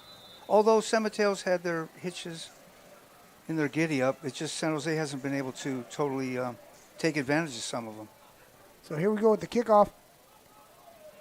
As it sails into the end zone, number 1, Anderson Riley's going to take it out of the end zone, and Riley's going to be hit by a pack of just Bulldogs over there at about the 15-yard line. Excuse me, he's going to be spotted at the 21-yard line, I believe, was the initial spot, even though he was driven back to about the 15, hit by several Bulldogs. They're going to take over 1st and 10 with 34 seconds remaining. And you got to run a play here because San Mateo does have timeouts. So I hope he gets a chance to get the ball in the green space, Coach, because he'd be another dynamic guy in the field that could really show his skill set. Yeah, the Anderson Riley sure is. That's just San Mateo knows who he is and has got hats on him. Yeah. They know who he is. Shoot. He's on their scouting report number 1. Dang right. He's probably pictures on the front page. So 1st and 10, and that's Joey Campagna on the quarterback keep. As we mentioned, he's in. He's one of 3 quarterbacks to play this season, as it's been Chavez, Campagna, and also number 12, Gage Hauser. Safe play to run. Sure. Keep it on the ground and keep the clock running. Yes, sir. Because you couldn't go out and just try to kneel it. As we mentioned, San Mateo has timeouts. They could do that if they chose to use them.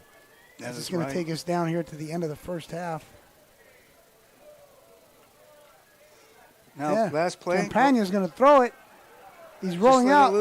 He's going to throw it to number 8, Moon. It's out of bounds. That's going to take us to the end of the first half, as College of San Mateo, ranked 4th in the state, leads the Jaguars of San Jose 35-7. You're watching NorCal Sports TV.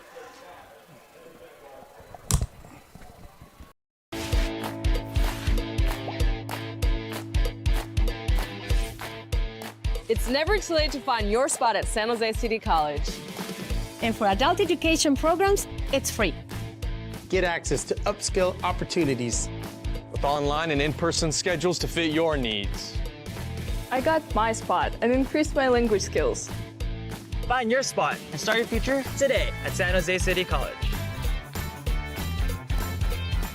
Since the 60s, San Jose City College has been a training ground for gold. Host to a number of elite athletes who have trained to achieve their personal best and made it to the podium. Supported by an athletic and academic community, we can all achieve greatness, gain knowledge, train, and grow to be a champion on and off the field. SJCC's athletic programs set the pathway for a brilliant future. Join this legendary roster and discover your spot at San Jose City College. I grew up where kids weren't expected to go to college. We just got whatever job we could to pay the bills. I felt I had no other choice. There was no role models to show me anything else. At San Jose City College, I experienced the transformational power of education. I was empowered when learning about social movements in this country, and I realized that I did have a choice. I decided then to forge my own path and become a role model for my family and for my community. Choose your own path. Discover your brilliance at San Jose City College.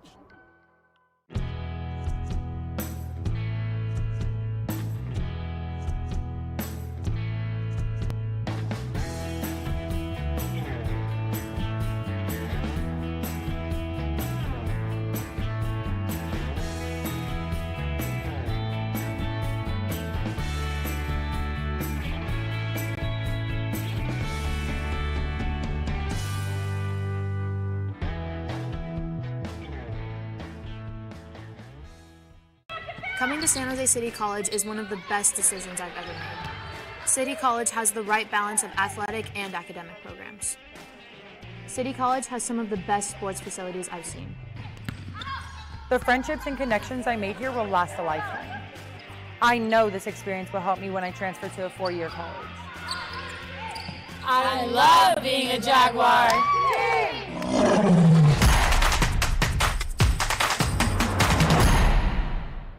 At City College, I have the chance to run for amazing coaches and teammates. San Jose City College has some of the best athletics facilities I've ever seen. As Jaguars, we have the opportunity to excel both on the track and in the classroom. SJCC has the perfect balance of athletic and academic support that I know will help me when I transfer to a four-year college. I love being a Jaguar.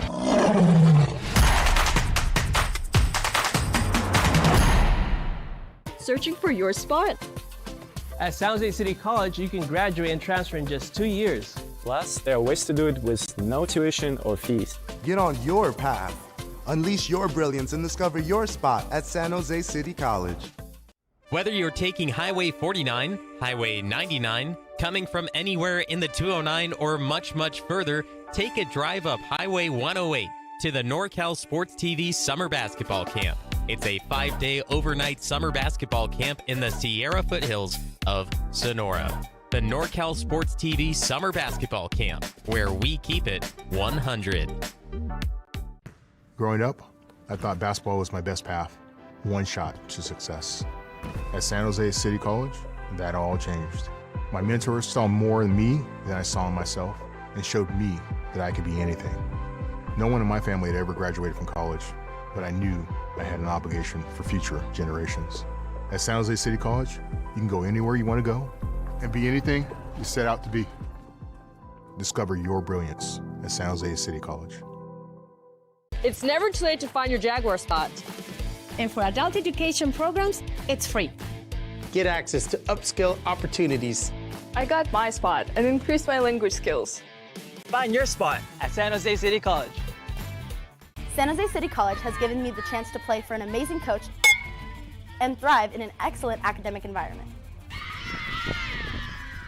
From the faculty to the coaches to the counselors, SJCC puts students first. City College has the perfect balance of athletic and academic support that I know will help me when I transfer to a four-year college. Coming to SJCC is the best decision I've ever made. I love being a Jaguar. Jag!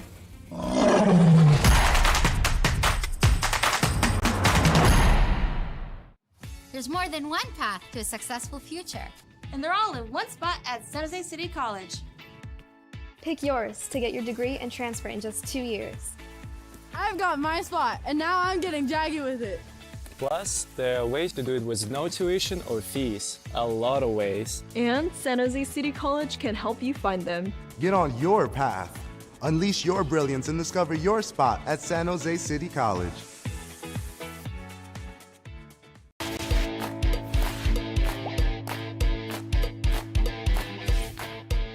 It's never too late to find your spot at San Jose City College. And for adult education programs, it's free. Get access to upskill opportunities. With online and in-person schedules to fit your needs. I got my spot and increased my language skills. Find your spot and start your future today at San Jose City College. Since the 60s, San Jose City College has been a training ground for gold. Host to a number of elite athletes who have trained to achieve their personal best and made it to the podium. Supported by an athletic and academic community, we can all achieve greatness, gain knowledge, train, and grow to be a champion on and off the field. SJCC's athletic programs set the pathway for a brilliant future. Join this legendary roster and discover your spot at San Jose City College. I grew up where kids weren't expected to go to college. We just got whatever job we could to pay the bills. I felt I had no other choice. There was no role models to show me anything else. At San Jose City College, I experienced the transformational power of education. I was empowered when learning about social movements in this country, and I realized that I did have a choice. I decided then to forge my own path and become a role model for my family and for my community. Choose your own path. Discover your brilliance at San Jose City College.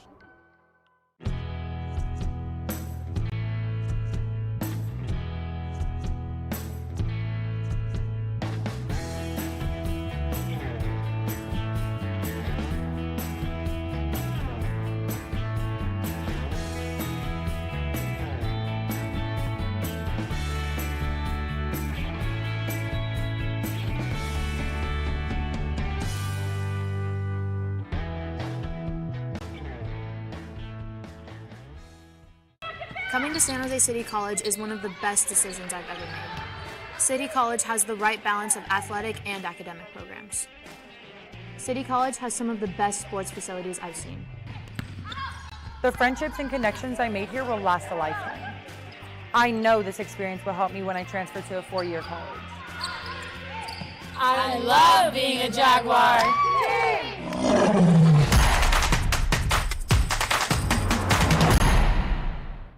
At City College, I have the chance to run for amazing coaches and teammates. San Jose City College has some of the best athletics facilities I've ever seen. As Jaguars, we have the opportunity to excel both on the track and in the classroom. SJCC has the perfect balance of athletic and academic support that I know will help me when I transfer to a four-year college. I love being a Jaguar.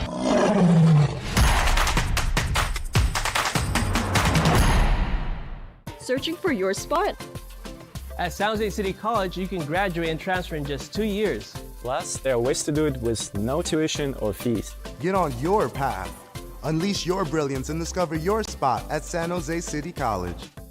Whether you're taking Highway 49, Highway 99, coming from anywhere in the 209 or much, much further, take a drive up Highway 108 to the NorCal Sports TV Summer Basketball Camp. It's a 5-day overnight summer basketball camp in the Sierra foothills of Sonora. The NorCal Sports TV Summer Basketball Camp, where we keep it 100. Growing up, I thought basketball was my best path, one shot to success. At San Jose City College, that all changed. My mentors saw more in me than I saw in myself and showed me that I could be anything. No one in my family had ever graduated from college, but I knew I had an obligation for future generations. At San Jose City College, you can go anywhere you want to go and be anything you set out to be. Discover your brilliance at San Jose City College. It's never too late to find your Jaguar spot. And for adult education programs, it's free. Get access to upskill opportunities. I got my spot and increased my language skills. Find your spot at San Jose City College. San Jose City College has given me the chance to play for an amazing coach and thrive in an excellent academic environment. From the faculty to the coaches to the counselors, SJCC puts students first. City College has the perfect balance of athletic and academic support that I know will help me when I transfer to a four-year college. Coming to SJCC is the best decision I've ever made. I love being a Jaguar. Jags!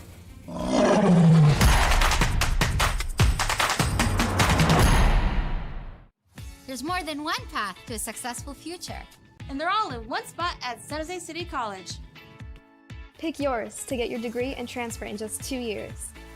I've got my spot, and now I'm getting jaggy with it. Plus, there are ways to do it with no tuition or fees. A lot of ways. And San Jose City College can help you find them. Get on your path. Unleash your brilliance and discover your spot at San Jose City College.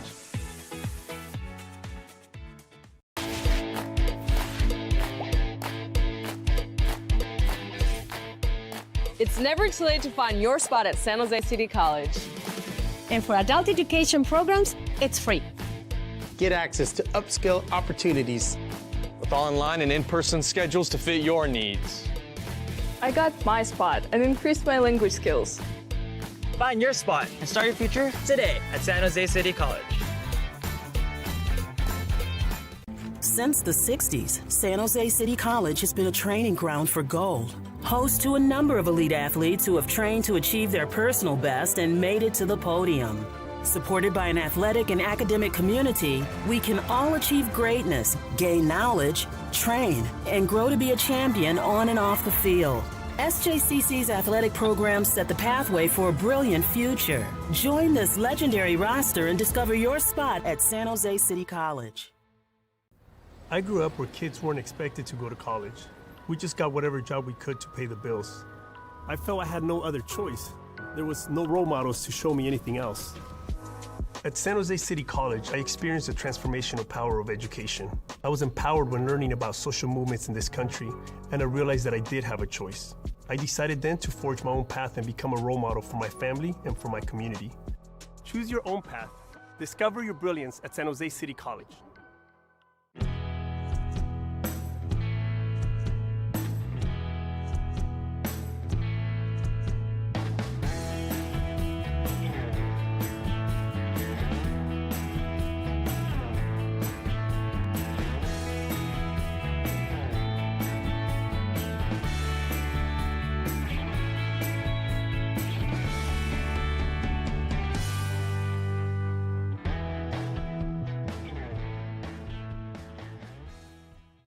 Coming to San Jose City College is one of the best decisions I've ever made. City College has the right balance of athletic and academic programs. City College has some of the best sports facilities I've seen. The friendships and connections I made here will last a lifetime. I know this experience will help me when I transfer to a four-year college. I love being a Jaguar.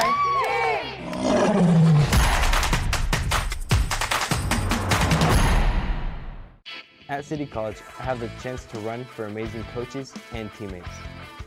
San Jose City College has some of the best athletics facilities I've ever seen. As Jaguars, we have the opportunity to excel both on the track and in the classroom. SJCC has the perfect balance of athletic and academic support that I know will help me when I transfer to a four-year college.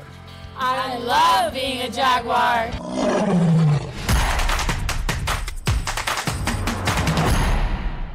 Searching for your spot? At San Jose City College, you can graduate and transfer in just 2 years. Plus, there are ways to do it with no tuition or fees. Get on your path.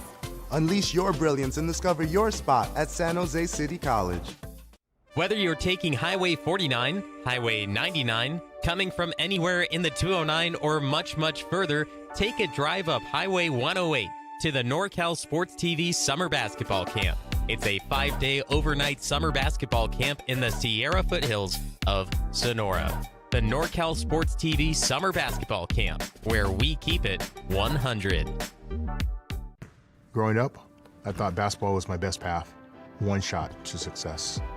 At San Jose City College, that all changed. My mentors saw more in me than I saw in myself and showed me that I could be anything.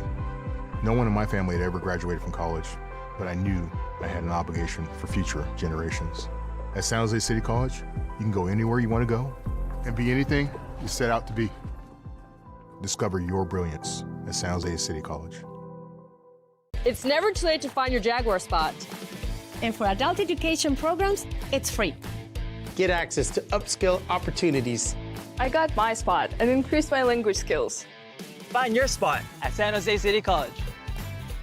San Jose City College has given me the chance to play for an amazing coach and thrive in an excellent academic environment.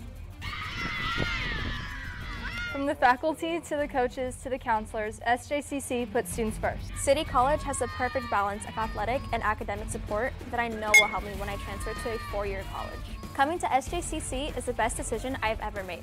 I love being a Jaguar. Jags!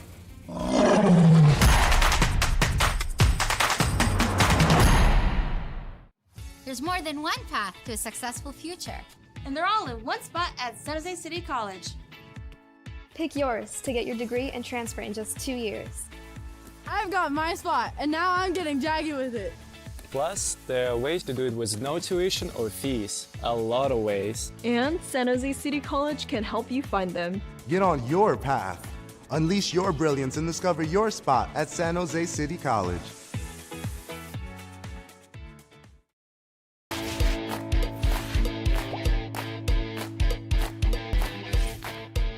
It's never too late to find your spot at San Jose City College.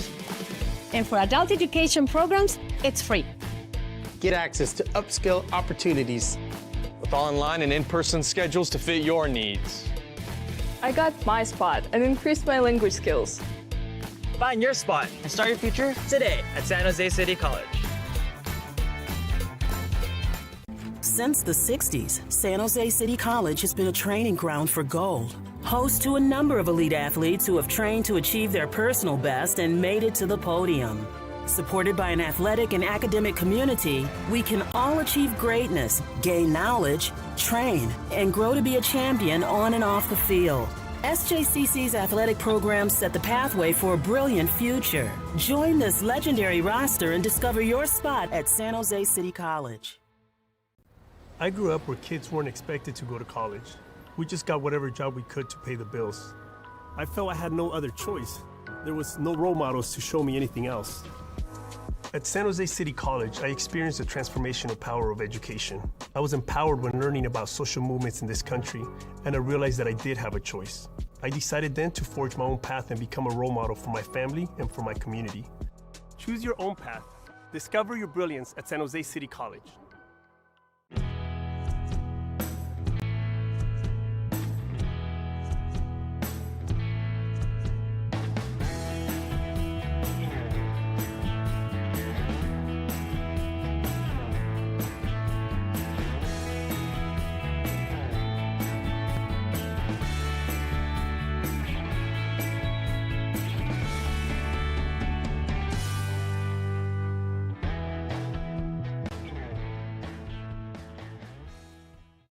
Coming to San Jose City College is one of the best decisions I've ever made. City College has the right balance of athletic and academic programs.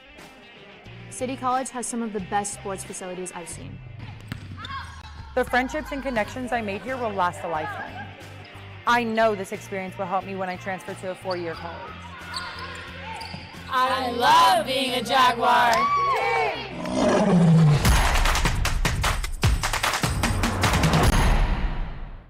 At City College, I have the chance to run for amazing coaches and teammates. San Jose City College has some of the best athletics facilities I've ever seen. As Jaguars, we have the opportunity to excel both on the track and in the classroom.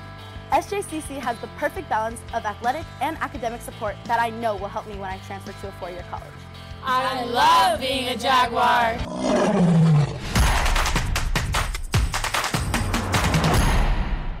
Searching for your spot? At San Jose City College, you can graduate and transfer in just 2 years. Plus, there are ways to do it with no tuition or fees. Get on your path. Unleash your brilliance and discover your spot at San Jose City College.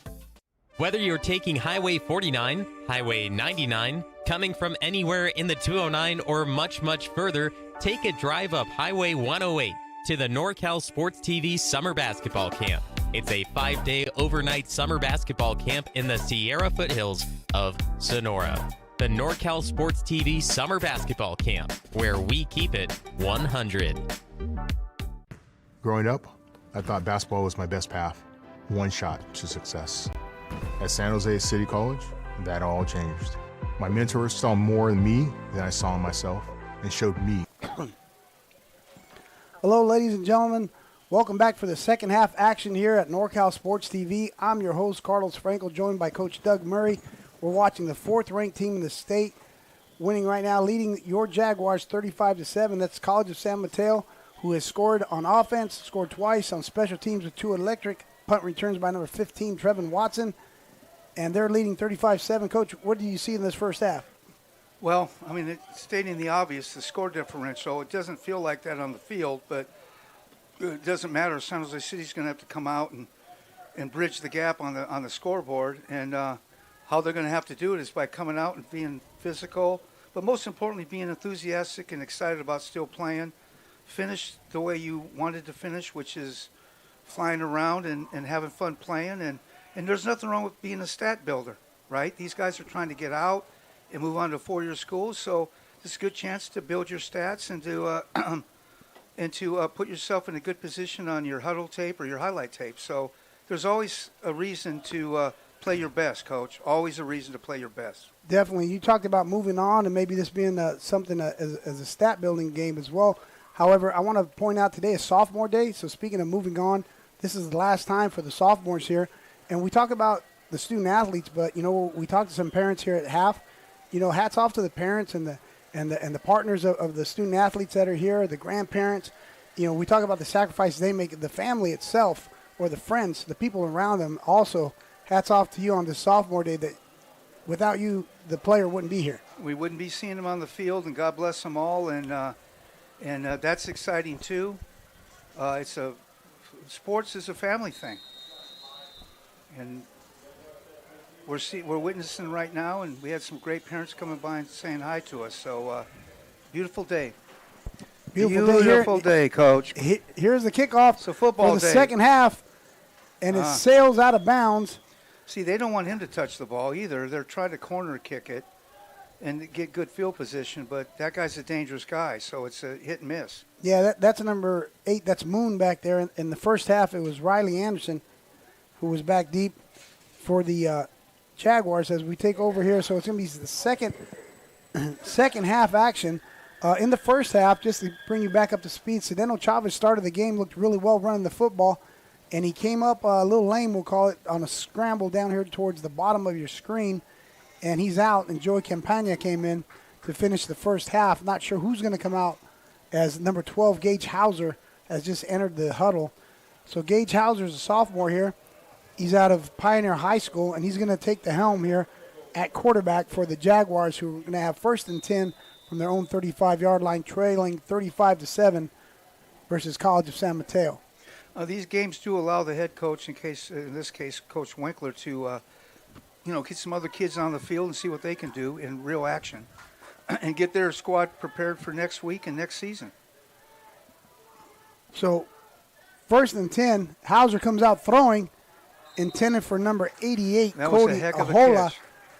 Cody Ahola, the big tight end out of Gilroy, California. He's at Christopher High School. He's 6'7", 235 pounds, so he's a big target. And he really stretched out and used all that 6'7" on that play.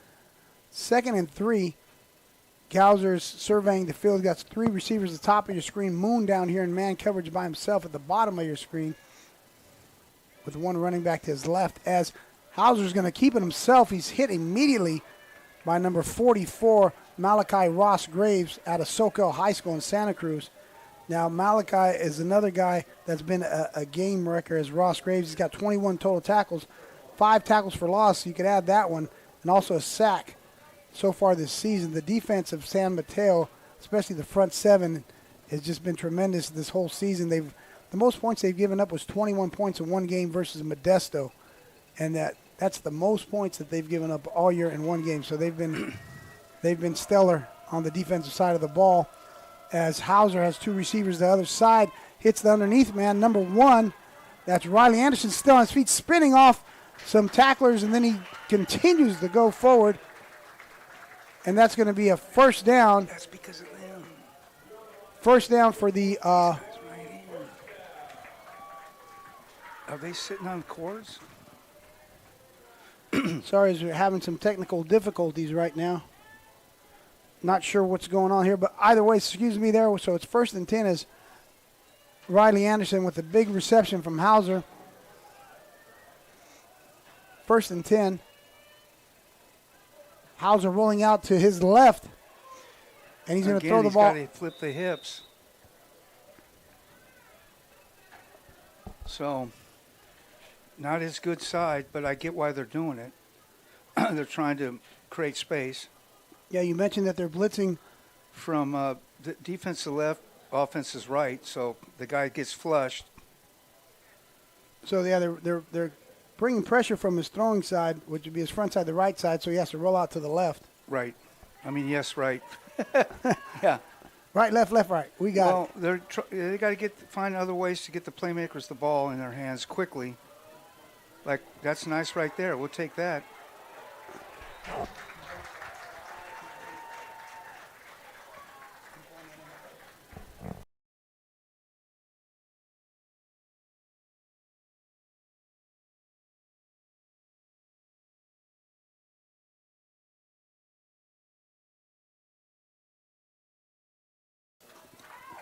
All right, so we're having some technical difficulties up here with the headsets as we're going in and out of the volume here, but it's going to be 1st and 10. 1st and 10 for the Jaguars as they hand the ball off to Fussell. He's tackled in the backfield by number 33. We mentioned him early in the first half. That's Vinny Wolfgram out of Inglewood, California, 6 foot, 215-pound freshman linebacker. So they brought him inside, and he got skinny on him and was able to get through and make a nice tackle for a loss. So 2nd and 13. 2nd and 13 for the Jaguars. Empty. As Hauser has 3 receivers. Here they come, get the ball off. Whoosh. Batted down by that guy, number 1, Nate Abbott. They got guys. I mean, it was a good idea. It just wasn't. It was executed okay too, but better job by the defensive guy.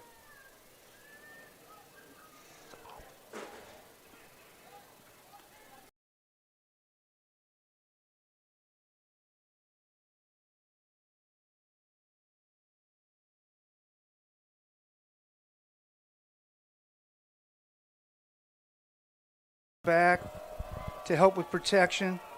I don't think they're bringing 5. That's Hauser scrambling. Got away from him, but San Mateo's got speed in that 2nd, 3rd level.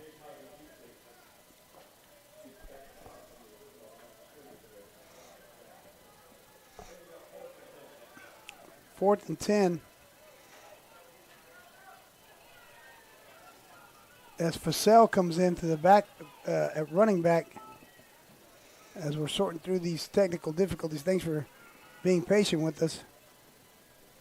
So at some point it's going to be 2 down territory no matter what now, Coach, down here? Because field goals aren't going to help them. Correct. Unless they're just need to work on that, right? So who knows? If they get 4 or 5 or 6 yards on this, go for it. Well, that's what they were trying. 10, I don't know, but maybe you do, maybe you don't. Because punting it isn't going to get you much yardage back. No, they're definitely going to go for it. And they went for it, so here we go. Yeah.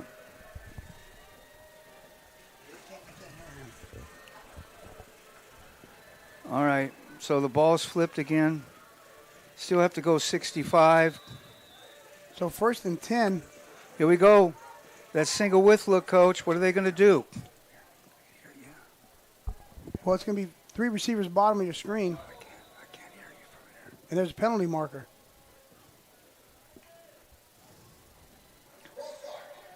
That's going to go against San Mateo. That's going to go against the Bulldogs. So they were probably going to do something other than just run it to the trip side, Coach. Yeah, no, definitely. So they were probably going to do something else where they need a puller or somebody to pass pro backside or however they were going to design the play. And they're the same look again. That same formation, that 11's personnel and the pistol with the 3 receivers here at the bottom of your screen. Same play. Ground, number 35, who's still running. That's number 35. Well, one good thing is San Jose set the edge so he couldn't run this stretch, but he's able to plant his foot and get up inside the B to C gap. Pretty good running back there, Coach. Yeah, Stowers, he's solid. He's number 35. He's 6'2", 225. And we mentioned that he's a local guy here out of San Jose, Overfelt High School, playing against some of his former teammates or guys that he played against in high school. He might have, exactly. He might even be related. You never know. You never know. As Quick Khan step. is blitzing off the edge here, he's going to beat to number 13. He's still on his feet as number 13. As a host of Jaguars, there's a lot of purple jerseys there to tackle number 13, Jalen Arnold, 6'1", 180 freshman. The San Mateo running backs are 2 of the best backs in the conference. Of course, San Mateo has a history of running the ball, so that would make sense. And also, they block very well in pass coverage. Yeah, you've seen that they're such a run threat that you got to play so honest sometimes on defense that you can't be as risk-oriented as you wanted to be. Now, if I'm San Jose City right now, I'm throwing out all the stops. So Stowers running to his left, stretched to his left. He's still on his feet, running hard as Stowers. My goodness. There's about 4 or 5 Jaguars on that tackle. As Stowers slammed into the left side of the offensive line. He's taken down by 51 at the bottom of that pile. That's Khan. It's going to be an official's timeout. There's an injured player. We're going to go to a commercial break. You're watching NorCal Sports TV.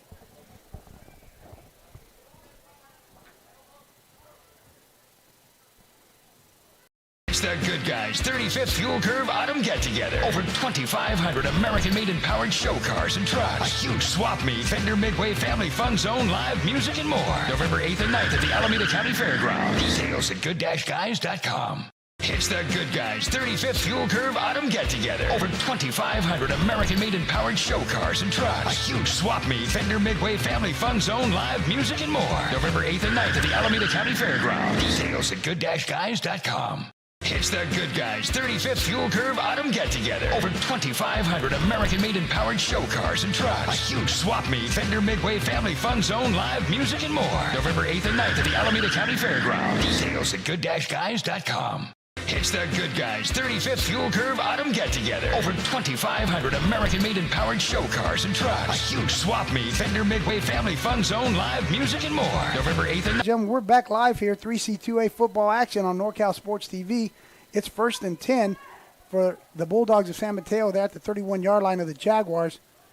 And Alexander out of Grant High School putting a man in motion. He's going to play action pass. He's going to go to the center of the field, intended for number 13, complete to 13, who stretches out, smashes into the pylon, touchdown.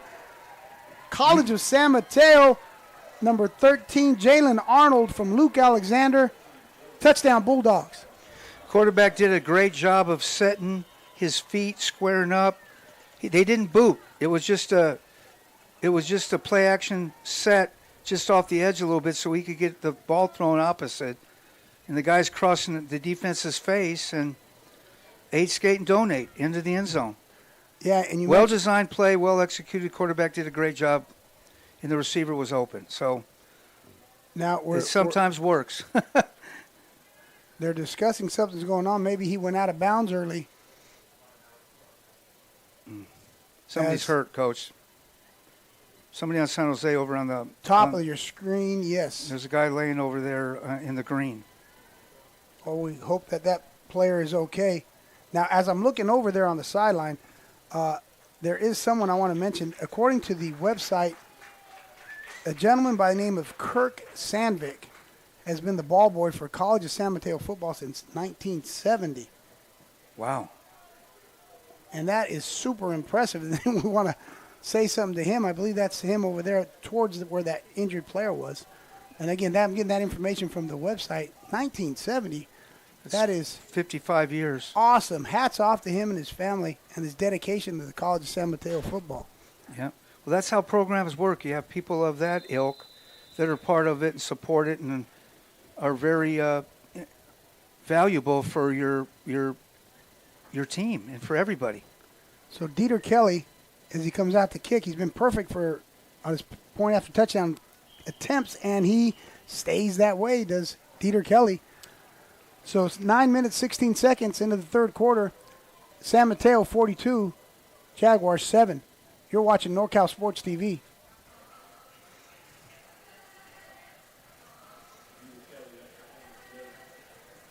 For your spot. At San Jose City College, you can graduate and transfer in just 2 years. Plus, there are ways to do it with no tuition or fees. Get on your path. Unleash your brilliance and discover your spot at San Jose City College. Whether you're taking Highway 49, Highway 99, coming from anywhere in the 209 or much, much further, take a drive up Highway 108 to the NorCal Sports TV Summer Basketball Camp. It's a 5-day overnight summer basketball camp in the Sierra foothills of Sonora. The NorCal Sports TV Summer Basketball Camp, where we keep it 100. It's never too late to find your Jaguar spot. And for adult education programs, it's free. And welcome back, ladies and gentlemen, NorCal Sports TV. I'm your host, Carlos Franco, joined by Coach Doug Murray, as we're going to get set for this kickoff, as College of San Mateo just scored here early in the third quarter, and they're going to kick off to the Jaguars. Back deep is Moon, and here's the kick. And Moon called for what apparently was a fair catch. He kind of bubbled it, and it took him into the end zone. So kind of bobbled it, so he didn't try to take it out. So what's going to happen here, it's going to be 1st and 10 for the Jaguars. And early on, we had Chavez, who started the game for the Jaguars, went out on an injury. Campagna came out. Hauser came out for the second half, and it's still going to be number 12, Hauser, at the helm for the Jaguars. See what they could do offensively. Well, here we go. Now you're tested as a coach and a player. What are you going to do? Are you going to give up the ghost, or are you just going to be that dude that you claim you are? And I think San Jose City is going to be the dude they claim they are. They're going to coach hard and they're going to play hard. And forget about the scoreboard. And Hauser drops back to pass, looking to his right. Excellent defense by number 25 of the Bulldogs as he reaches over. That's Cooper out of Wilcox High School in Santa Clara. He just reached over to the defender and slapped that ball down. Nice defense. Well-coached football move right there. So we get a chance to not only execute your skill set, but work on your art form. Every chance to rep puts you in a better situation. So every player on both teams need to know that. And coaches need to coach. And I hope we see that the whole second half. As Riley Anderson, number 1, in motion, Hauser looking to his right towards him. He's going to throw back down here towards his tight end, and the pass falls incomplete. That was intended for number 88, Ahola. And that's going to bring up a third down, 3rd and 10. And once again, in order to come back, you have to throw the ball, and that shortens the clock and could potentially give your opponent more access to the ball, for crying out loud. So right. It's and it wears down your defense as well, Coach. It does, and but you got to do what you got to do, and that's what they're going to do. They're going to try to make plays based on down and distance, and that's how you should play it. So 3rd and 10, and Hauser rolls out. Scrambles. He's taken down by 25 as they brought more people that they could block. So the benefactor is number 25, Cooper, who gets that tackle, bringing up a 4th down in the same situation that you're talking about, Coach. They go 3 plays and you go out. Incomplete pass, stop the clock as well. So now you're going to punt, and you're in your own inside your own 10-yard line where you're going to kick the ball from. So it's a dangerous situation to be in if you're the Jaguars. Shoot. I mean, I know this might sound a little crazy, but fake it. Well, Trayvon Watson. Who knows? I mean, or kick it to this guy unless there's someone else back there. It's someone else. It's not Watson back there. As he calls for a fair catch. So you know it's not him because he wouldn't have called a fair catch. Trayvon Watson would not have. God bless the kid there, but Watson's not going to call a fair catch to save his life, Coach. No. He probably doesn't even practice it. We're talking about a gentleman who has 2 electrifying punt returns today, Trayvon Watson out of Antelope High School in Sacramento, California. I mean, and he has been pretty explosive as well as the offense here. But this run game has been really, really solid, taking over kind of in this game here, and it's opening up the passing game with the play-action pass. The offensive line, coached by a friend of yours, Coach Murray. Yeah, Coach Brett Pollock, who is former head coach there and a long-time assistant. Yeah, and the offensive line is Miller, Alejo, Turner, Yarrow, Finnegan-Ofo, along with their tight end play, has been really solid, and it's opened up the play action for them as we have a new quarterback going in for the Bulldogs. So Luke Alexander started the game, and now Johnny Coet comes in, number 12. He's completed 60 passes out of 101 attempts this year, 7 touchdowns, 7 interceptions. So number 12 takes the helm for the Bulldogs. So one of the interesting things is going to be, how do they play this out? Do they get him work, which means they're not going to try to run the clock out? So they get him ready both in the pass and the run? Or are they just going to hand it off and try to kill clock? Well, that's number 22, and he picks up a 1st down and more. Number 22 being Gonzalez, Dominic Gonzalez out of Fresno, who scored a touchdown early on in this game. He's picking up right where he left off, running behind those guys that I mentioned, that offensive line. The linemen are 12, 14 yards downfield as well. To answer your question, I don't know, Coach. I think that they're going to continue to play. It's early in the 3rd quarter, and what I mean by that is that playbook's open. They're going to score as much as they can here. Well, if you play the game honest, down a distance, field position, and score, then you were going to call a mixed bag. Because if 3rd and 8 deserves a throw, a pass, you pass it. 1st down, play action pass completed to 87 on his play action pass. That makes it nice for San Jose City because they can call the game honestly on defense. Yeah, so B.J. Thurman there on the play action pass picks up about 8. That was a nice play because they didn't throw to the edge that time. They threw the next level offensive receiver, which is nice. So 2nd down, 22, Gonzalez in. They've had some success with him running between the tackles. And it's going to be a pass. Man coverage here at the bottom of your screen, who stumbles, number 3 on the takeoff. So we talked about number 9, Oliver, number 9 of the, I believe that's number 9. Let me make sure with the sun here. Regardless, number 3 was at the bottom of your screen, and man coverage, he slipped on the way out. He was defended at the bottom of the screen by Menchavez. That was number 9, Menchavez. They were going at him, and they both stumbled out of the gate. So Coet saw something he liked, man coverage at the bottom of your screen, and there's a penalty marker. It's against the defense. Again, holding versus PI. 10 yards versus 15 spot. So it looks like San Mateo's doing what you suggested, Coach. They're just going to play it honest.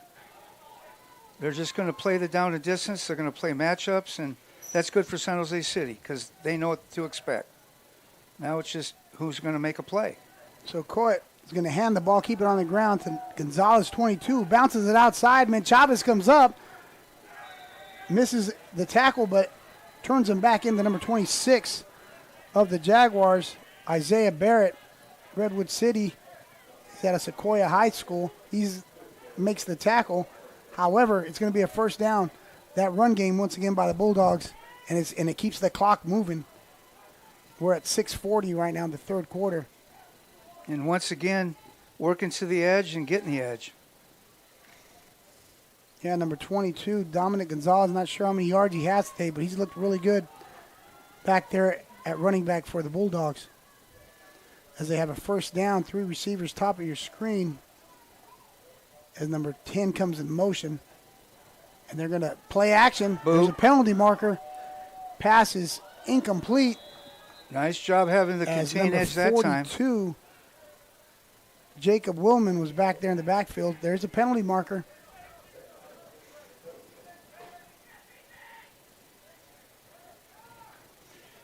See, that's an example of a player doing his job, not knowing for sure if they're going to boot to him or not, and bingo. He was right where he should be. We got an injured Jaguar on the field. So we're going to take a timeout here. You're watching NorCal Sports TV.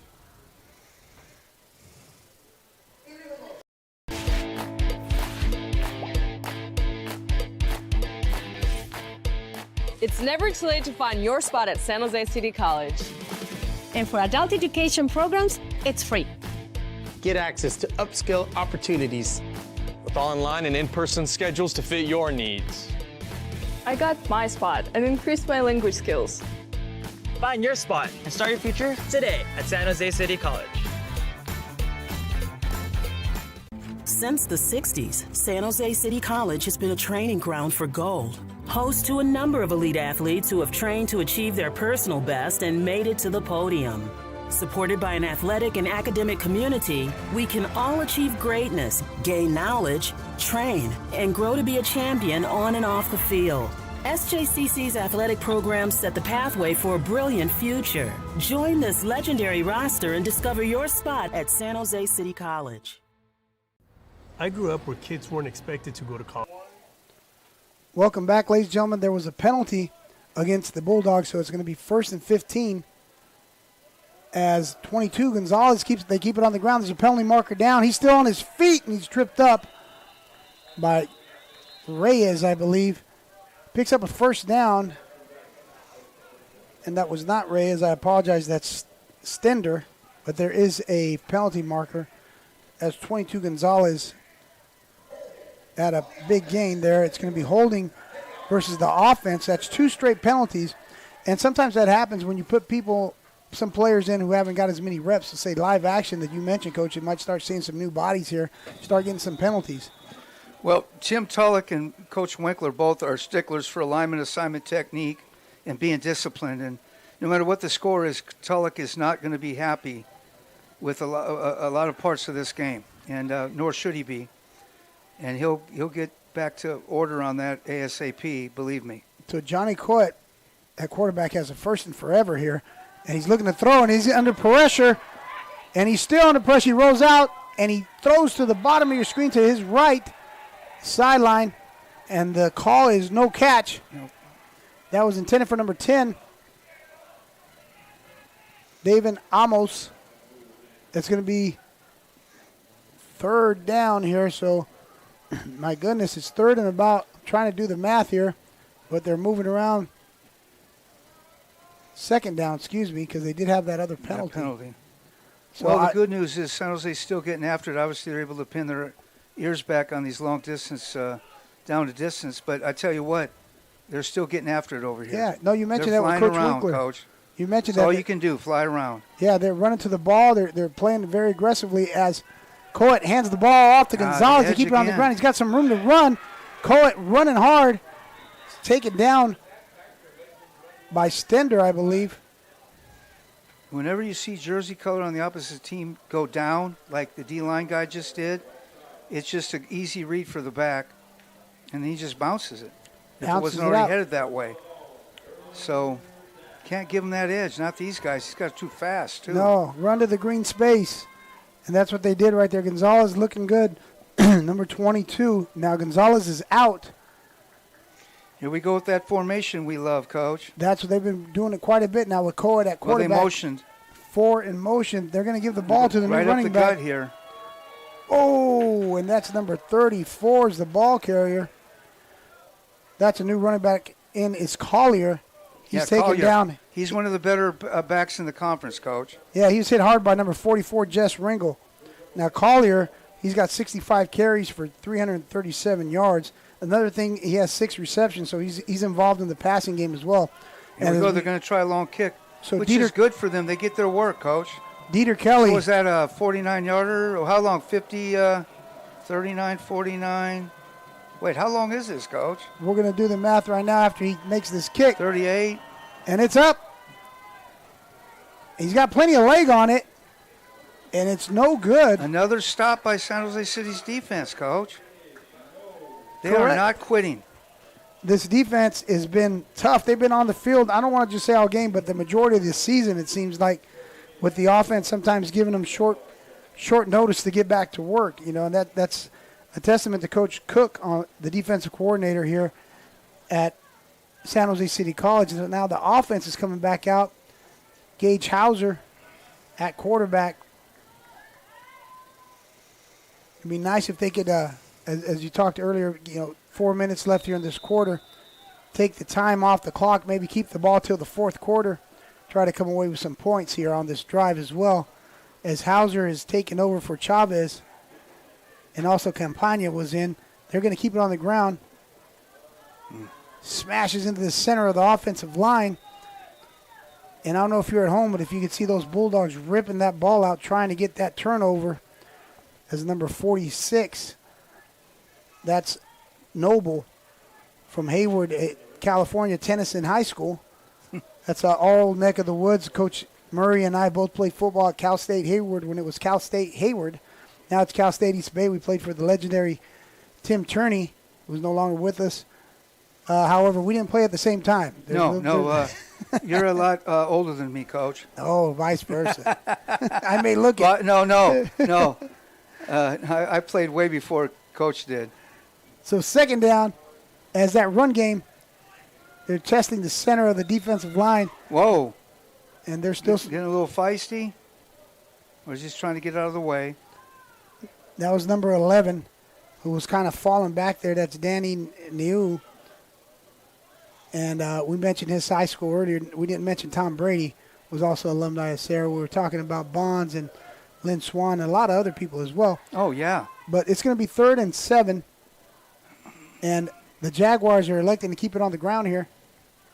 They have in the first 2 downs, and they're testing the front 7 of the Bulldogs as they come out, and Hauser's in the pistol formation with tight end here. And he's going to roll out to his right. He's got 85 out front and 85 on the pass reception. That's Zach Pollock, Piedmont Hills High School. There's a penalty marker down. Pollock had a touchdown on the last home game that we covered here. We'll see what the penalty is.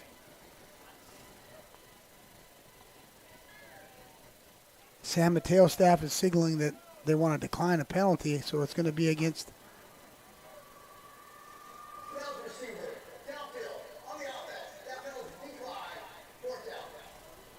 Well, you heard it, ineligible receiver downfield. Declined by College of San Mateo, so it's going to bring up 4th down. Well, these games really help both teams, not just for the current situation, but because they have another game to play. So every game that you get in makes you better for the next game, especially if you're working hard.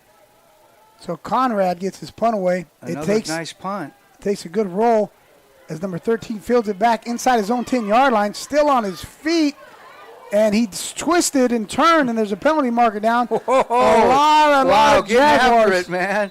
A lot of Jaguars on the tackle. A lot of guys getting after it out there, Coach.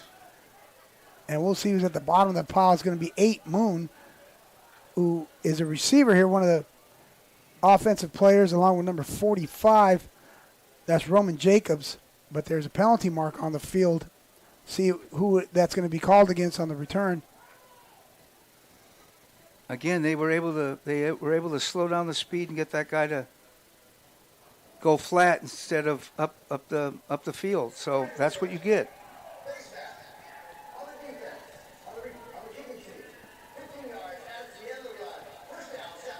So face mask versus the Jaguars are going to tack on an additional 15 yards on that return. As Coet still in, number 12 for the Bulldogs. I think it's going to be a run play because number 51, Melgar, the center, was sprinting out of the huddle like, let's run this play. Normally excited because they don't sprint out for pass protection, Coach. So, not typically, unless you're just that guy. Maybe they changed. But that's a good read, and that's something that you would do if you were scouting the other team. You look for those little subtleties. So here we go, play action pass. As Coet's going to go deep on play action, he's got a receiver. It's going to be intercepted. Intercepted by the Jaguars. Stay on that side. Great play. That's what happens when you don't quit and you do your job. I keep repeating that. Don't quit, do your job, and plays will come to you. That's number 38, Shamar Matthews, Oak Grove High School here in San Jose with the big play. And like you mentioned, just keep playing, keep playing hard, and good things will happen. Every chance you get, just play. That's why you're out there. Yeah, you want to win and yada, yada, yada, but you're there to run around and fly around and play football and be with your teammates. And you mentioned the parents' sophomore night. Some of these guys are best friends now, and they'll have life relationships with these guys. And that's one of the beauties of all this. All right, so as Hauser comes out, excuse me, Hauser comes out at quarterback once again. Number 28, Talisa, in the backfield with him. Quick Hauser's step. gonna throw. Good. Ball's batted in the air. That's a live ball, and it hits the turf. Did they give it back to him? That's incomplete, right? It's going to be incomplete. Woo! And as we see the volleyball, I mentioned that San Jose City volleyball. You can watch them here on NorCal Sports TV. So subscribe. The next game's coming up for the volleyball team here at San Jose City is November 5th versus West Valley. November 7th versus Ohlone. Their coach is Coach Stanton. So follow the Jaguars in volleyball as well as football and basketball here on NorCal Sports TV as Hauser takes the snap. He's looking to his left. He goes across the middle. That's Moon's first catch of the day. He's taken down by number 25 of the You know what's funny Bulldogs. about that play? In the NFL, when you slam a guy now, it's the personal foul. Some levels don't have the same penalty differentiation now, but in the NFL, they do that, you're out. At least you get a penalty. I'm not suggesting they should do it one way or another. I was just pointing out the differential. Uh-oh. Well, I thought they were going to go out in quads there, Coach. No. Here we go. Here. No, he came back, though. Riley Anderson down here by himself.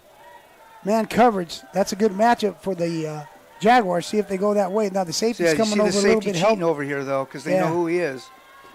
And Hauser rolls out to his right under duress.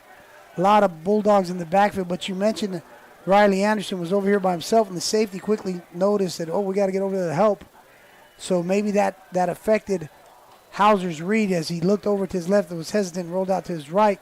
Nevertheless, there was a lot of white shirts in his face. So it's going to be a punt as number 13 goes back. That's Jalen Arnold, Castro Valley. So he's a Moreau Catholic product as he's awaiting the punt. A little bit slow snap. Conrad picks it up and kicks it. It's going to be fielded at about the 21-yard line. And another big return here by San Mateo as he's upended by number 27. The punter did a great job of collecting that ball and not losing composure. And then, of course, you kick it right to that guy, whoever that is, it's diddly. Yeah, Junior Alvarado made sure he wasn't going anywhere. That's 27, Alvarado out of Oak Grove High School here in San Jose. Well, let's see what the psychology is now toward the end of the third here, Coach. This is going to be the last play of the third quarter, unless it's a pass incomplete. So they keep it on the ground. There we go. Nice. Man, square him up, fit him up, and run your feet, Coach. That's some form That's tackles. beautiful technique right there, man. Silas Stender Fit could him use up, that. wrap him up, run your feet. You could have used Stender's tackle there for a coaching clinic, and that would be perfect. You're to right, show. man. That was a thing of beauty right there. So it's going to take us to the end of the third quarter. 42-7. San Mateo leads the Jaguars. You're watching NorCal Sports TV.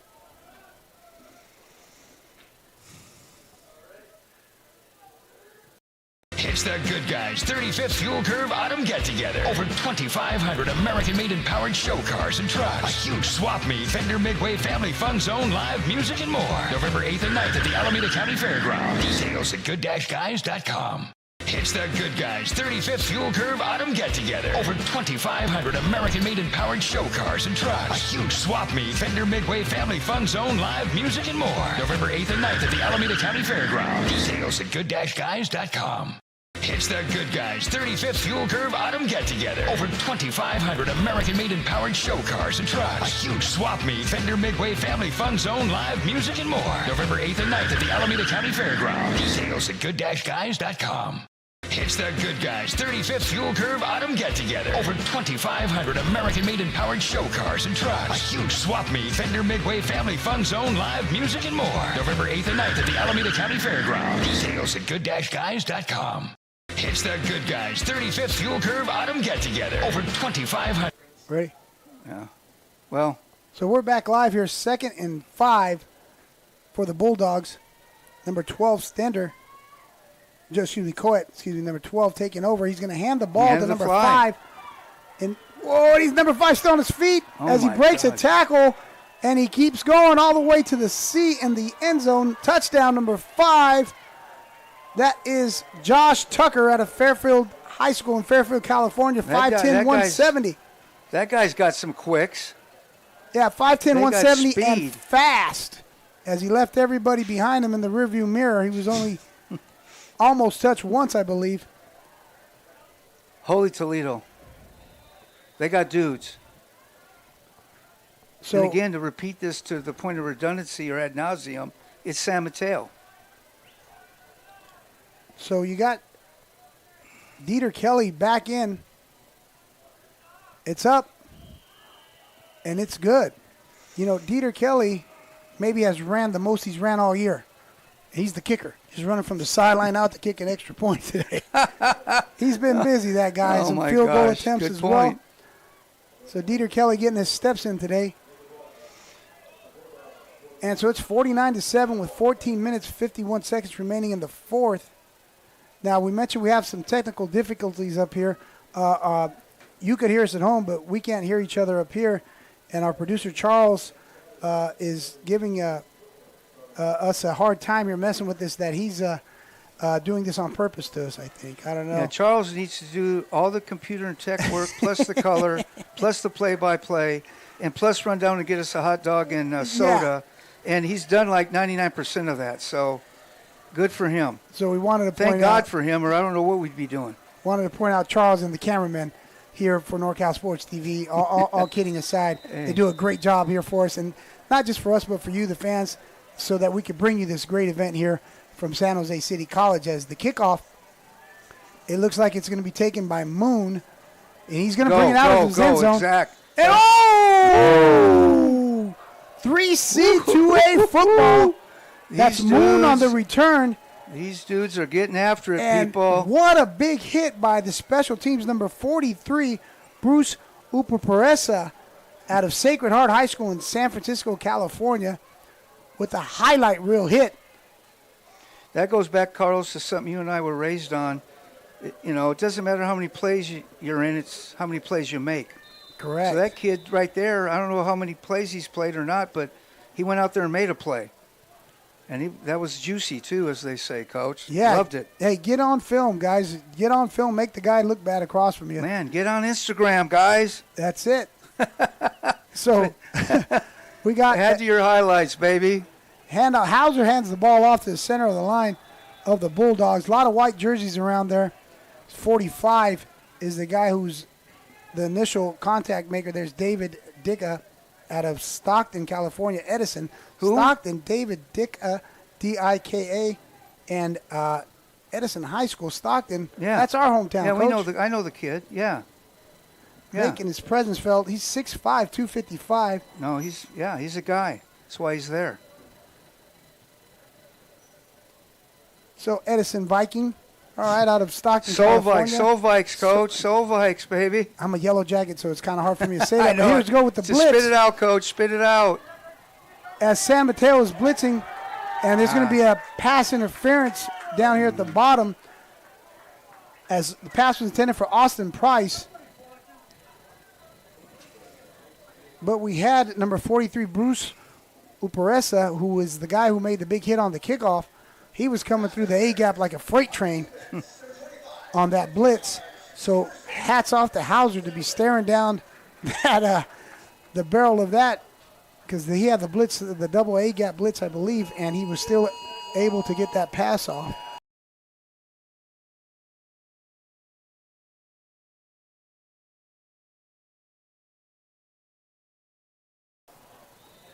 So we're back here for live action as 14 Campagna is in at quarterback.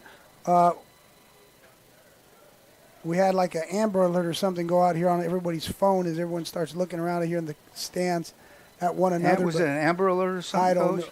know what it was, but it got everyone's attention. All I know is you used barrel of the bat reference to the Dodgers again tonight, Coach. So you're psychologically disjointed right now. Coach Murray's a Dodger fan. I'm He's a in Northern SoCal California. guy, NorCal transplant, Coach. Santa Maria High School and Allen Hancock College, baby boy.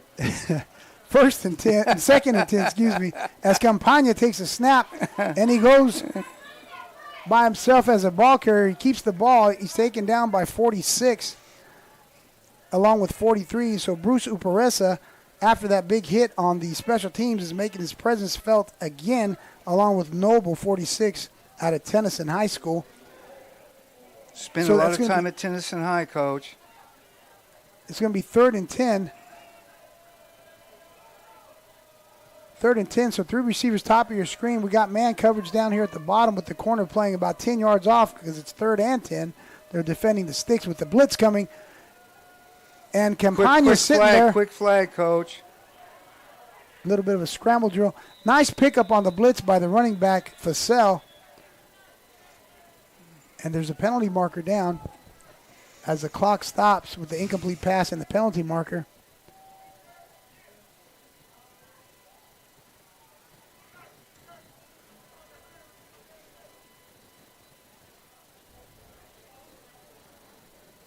And the Whitecaps, they're still talking about it here, so here we go.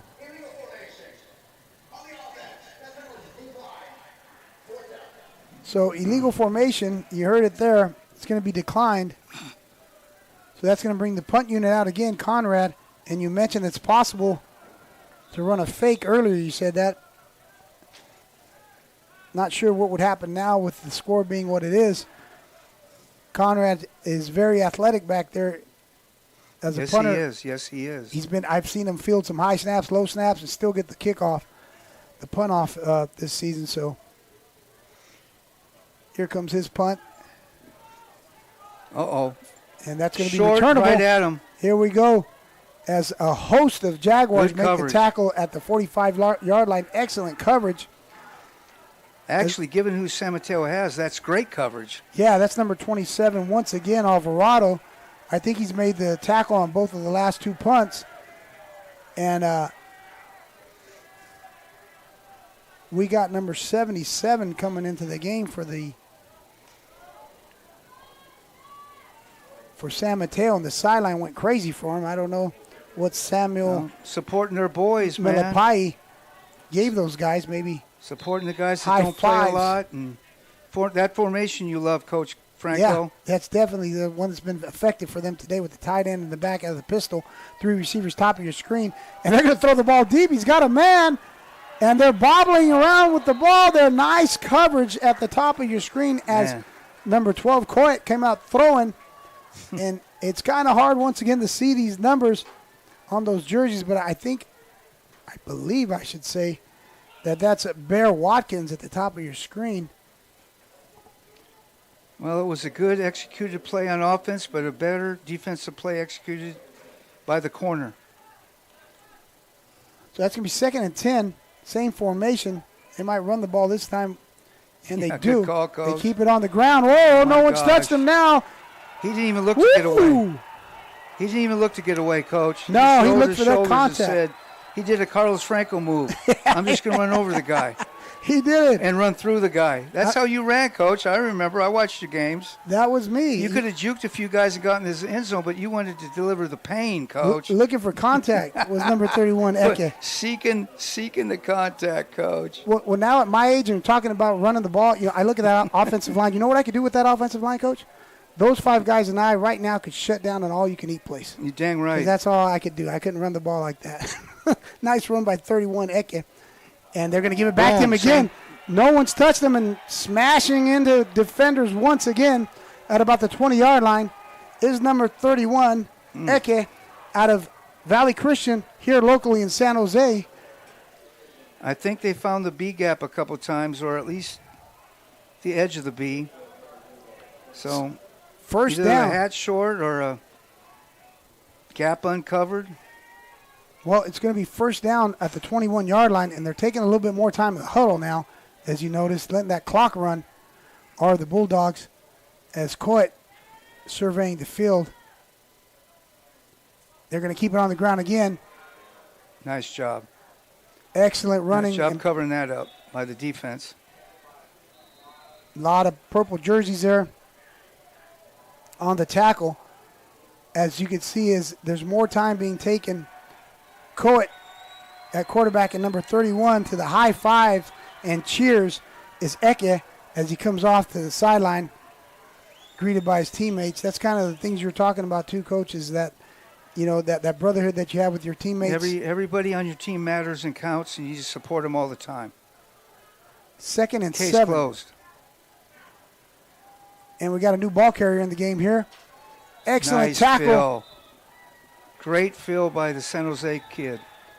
I can't see his number, but that's how you play that. That's how you play that play right there. I'll tell you who that is, Coach. The guy we talked about in pregame there, number 52, the long snapper, Mario Garcia. I said, yeah. Remember we talked about that guy's got to let us sick him, Coach. Yeah.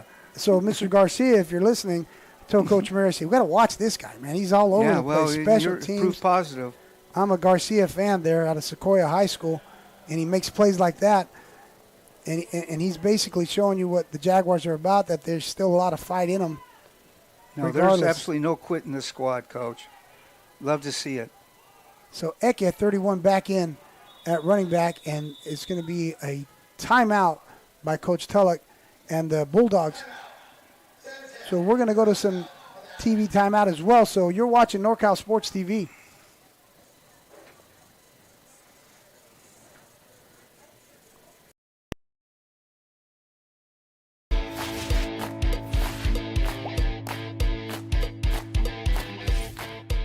It's never too late to find your spot at San Jose City College. And for adult education programs, it's free. Get access to upskill opportunities with online and in-person schedules to fit your needs. I got my spot and increased my language skills. Find your spot and start your future today at San Jose City College.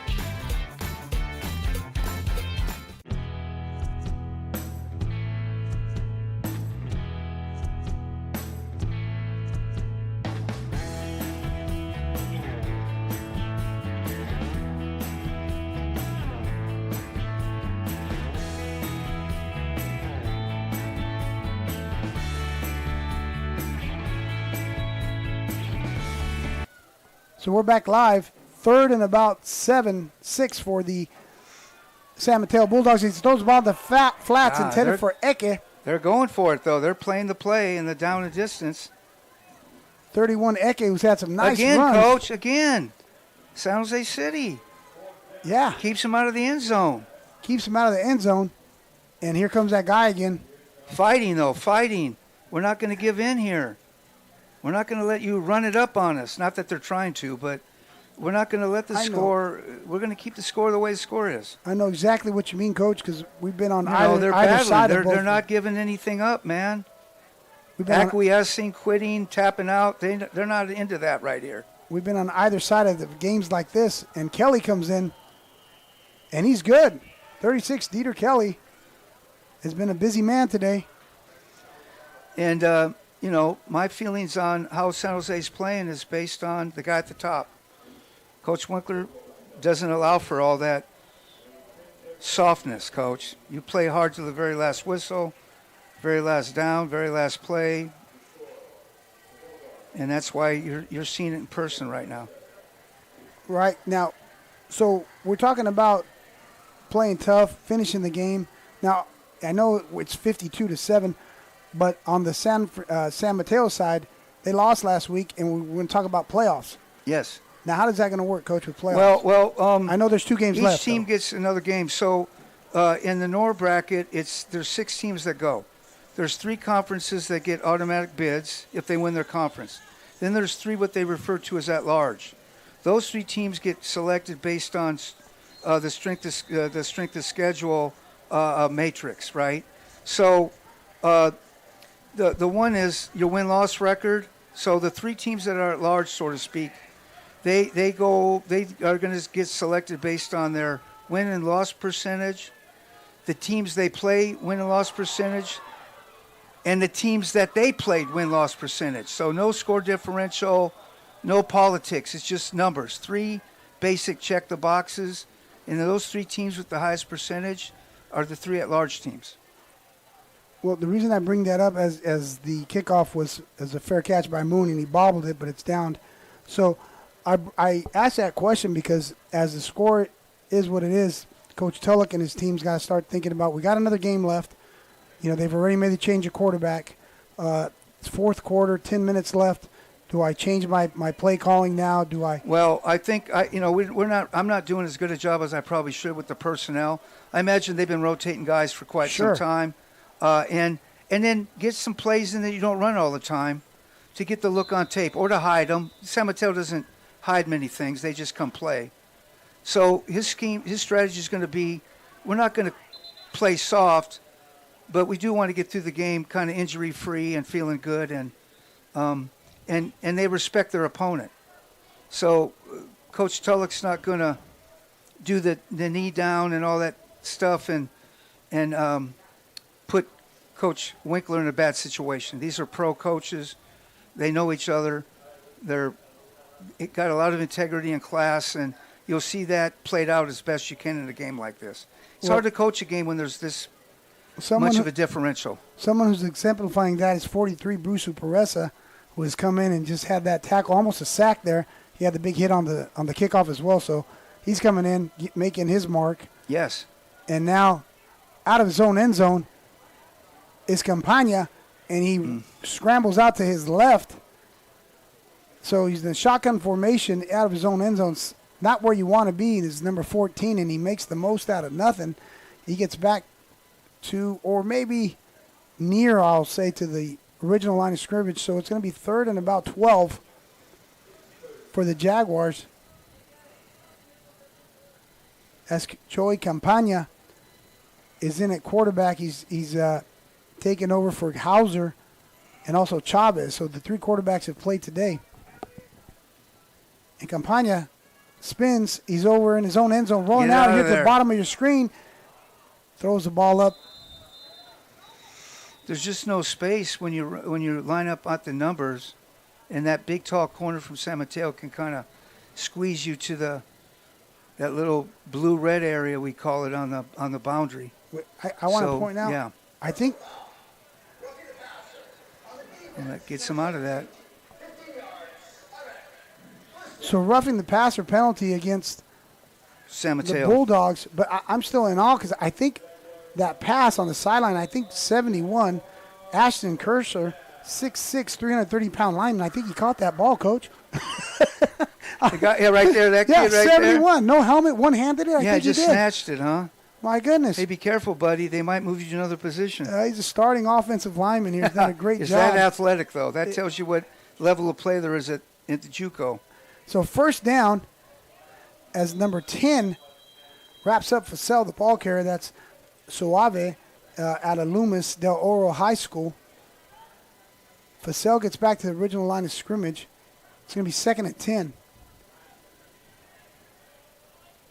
And the clock's running here, so we're at 8 minutes and 10 seconds remaining in this game.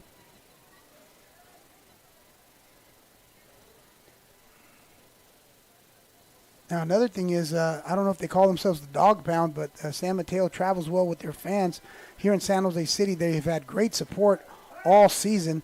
And the athletic director, Lamel Harris, who helped us park earlier, Coach. Yeah, they talk a little bit about that when you get a chance, Coach. He's been awesome with us here at NorCal Sports TV as Moon completes the recipient of the pass from Campagna. He's taken down by 43. Once again, I mentioned him, Uparesa.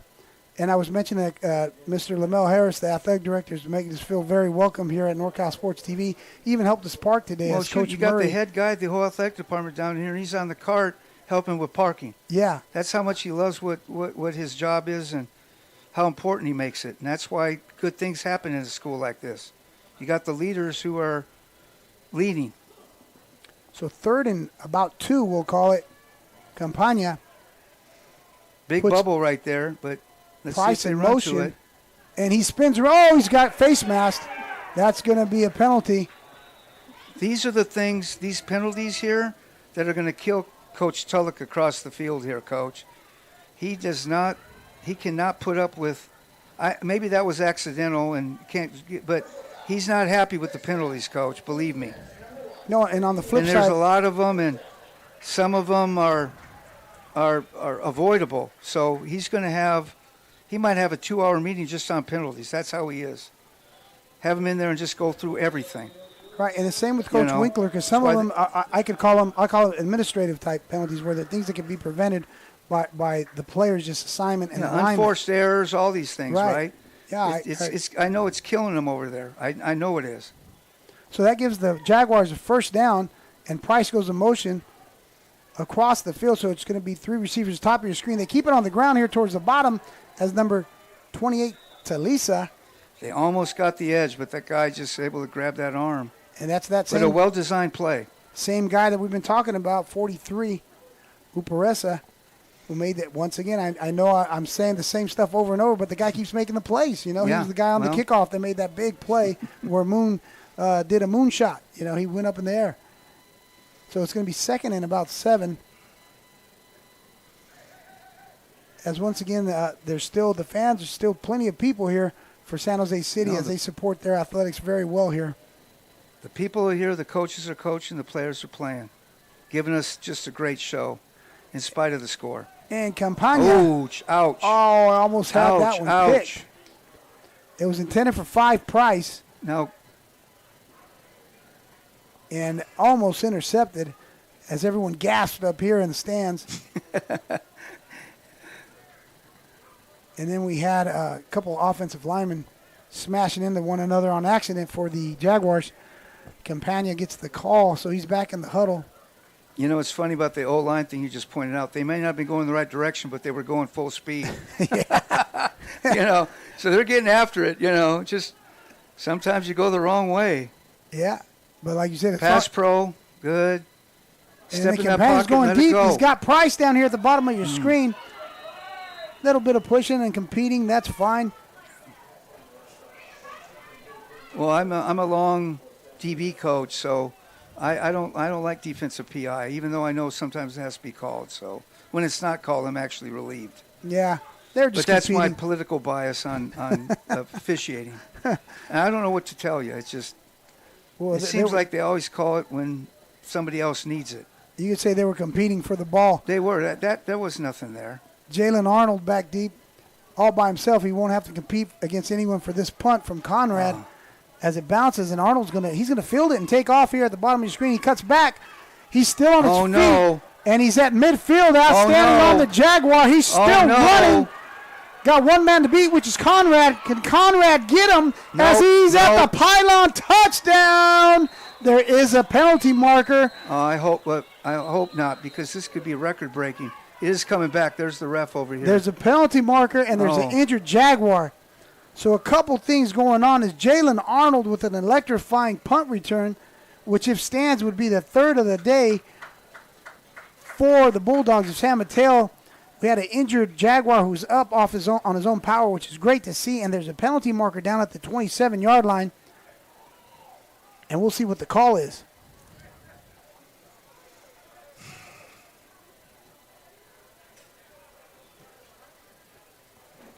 So the defense of the Jaguars is going back on the field as the offense is already back out for College of San Mateo.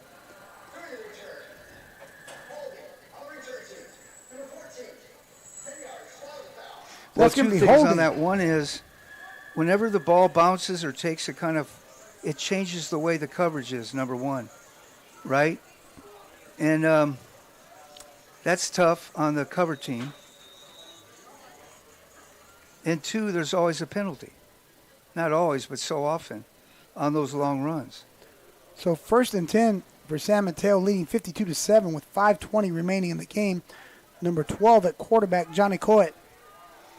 They were just waiting on that. And they're going to hand the ball off to 23. I believe he stayed in bounds.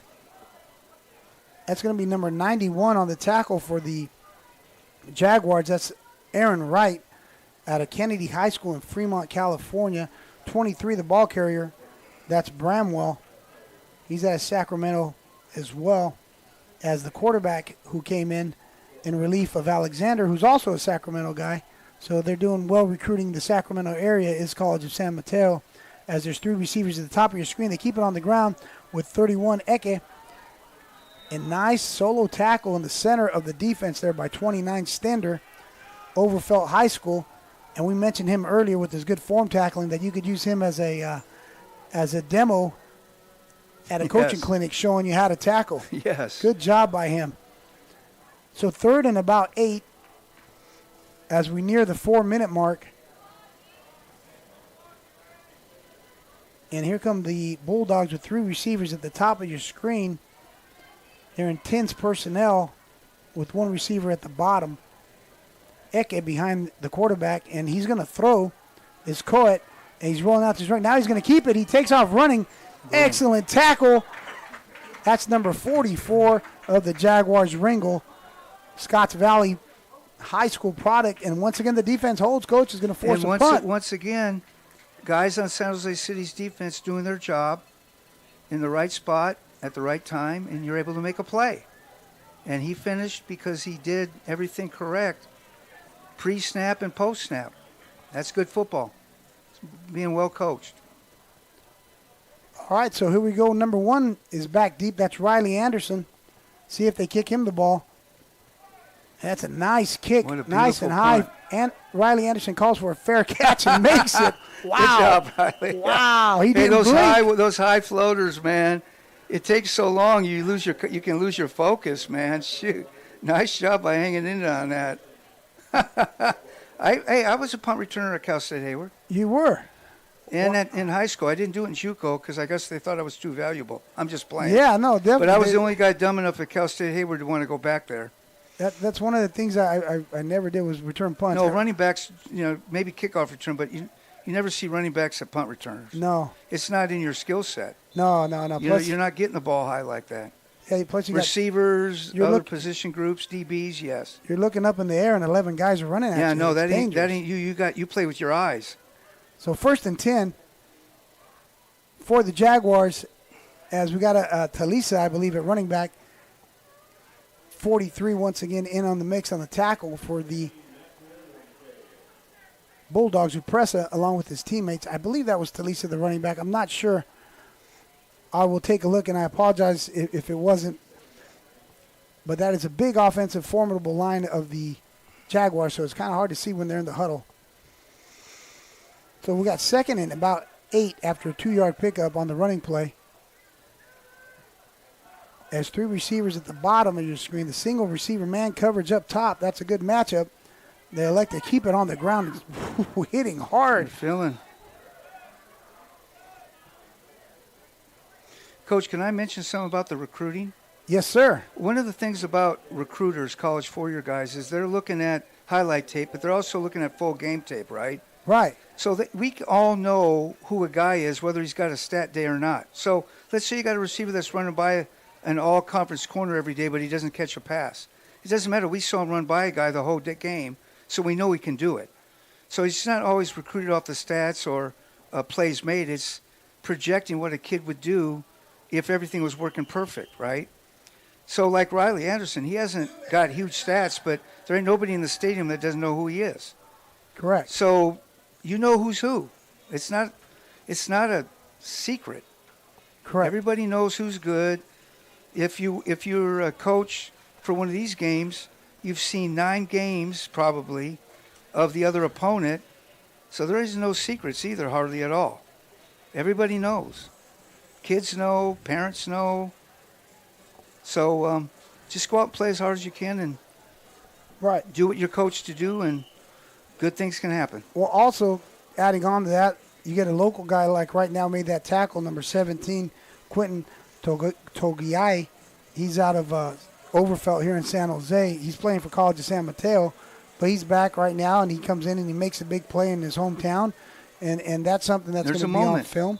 Yeah, and we talked about the recruiting, and there's a lot of people here that might decide, hey, I'm going to stay local. And I don't have to go anywhere. I'm going to be a Jaguar. Yeah, so that's right. 3rd and 5, and Get now we rid of got it. Hauser's back in at quarterback. Hauser's once again at quarterback, and once again, I should say, 43 in on the tackle, Uparesa, and 47, Luta, also in on the tackle. But Hauser came back in the quarterback. I'm not sure if Campagna was hurt. We talked about 3 guys playing at quarterback, and now they're going to punt again.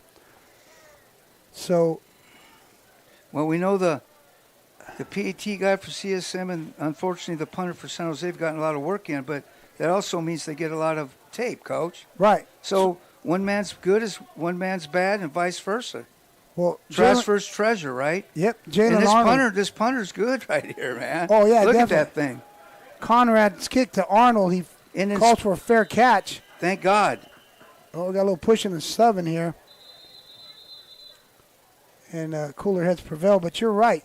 You had the punt return, for example. Jalen Arnold returned that punt as a touchdown, and he's still going to put that on his social media. Oh, come on now. Well, no, you put it on the highlight tape, because Yeah. here's the thing. If I'm even coaching at Alabama and I see that, I'm not going, oh, my God, I'm not counting that run because somebody held. Right. I'm going, that dude is special. Yes. So everything like that you can glean something positive from, you need to do. But don't make up stuff. No, and it's just do you. And it's going, what you're saying is for both sidelines. There's tremendous student athletes on both sidelines. Oh, it's amazing. And they come out, and they And everything's been classy. There's been no pushing, shoving. It's just been a beautifully played game, irrespective of the score. Correct. And that reflects on the coaches. Absolutely. And Programs, their staff, the kids. The student athletes, and once again on sophomore day, their families as well. Yes. Get to see them act like grown men. Yes, sir. Well, this tells you, too, there's such a bias towards JUCO football, and part of it is the belief that everything's out of control. It's all mercenary. Well, watch this game, and you will never say that again. Very structured, very strategic, very schematic. So that's going to... Very, very well prepared. Just one was better today than the other. So with 20 seconds left in the game here, 52-7, and that's going to take us towards the end. Well, I want to remind everyone to subscribe to NorCal Sports TV, where you could follow not only Jaguar football, but also Jaguar basketball, along with volleyball. Make sure you subscribe to NorCal Sports TV and follow us during the basketball season, also the remainder of the football season, as there's going to be more broadcasts. You've been watching NorCal Sports TV. I'm your host, Carlos Franco. I was joined by Coach Doug Murray and our cameraman here, and also our producer, Charles. We want to thank you for letting us into your home today. Have a great day, everybody. Take care. Are we done?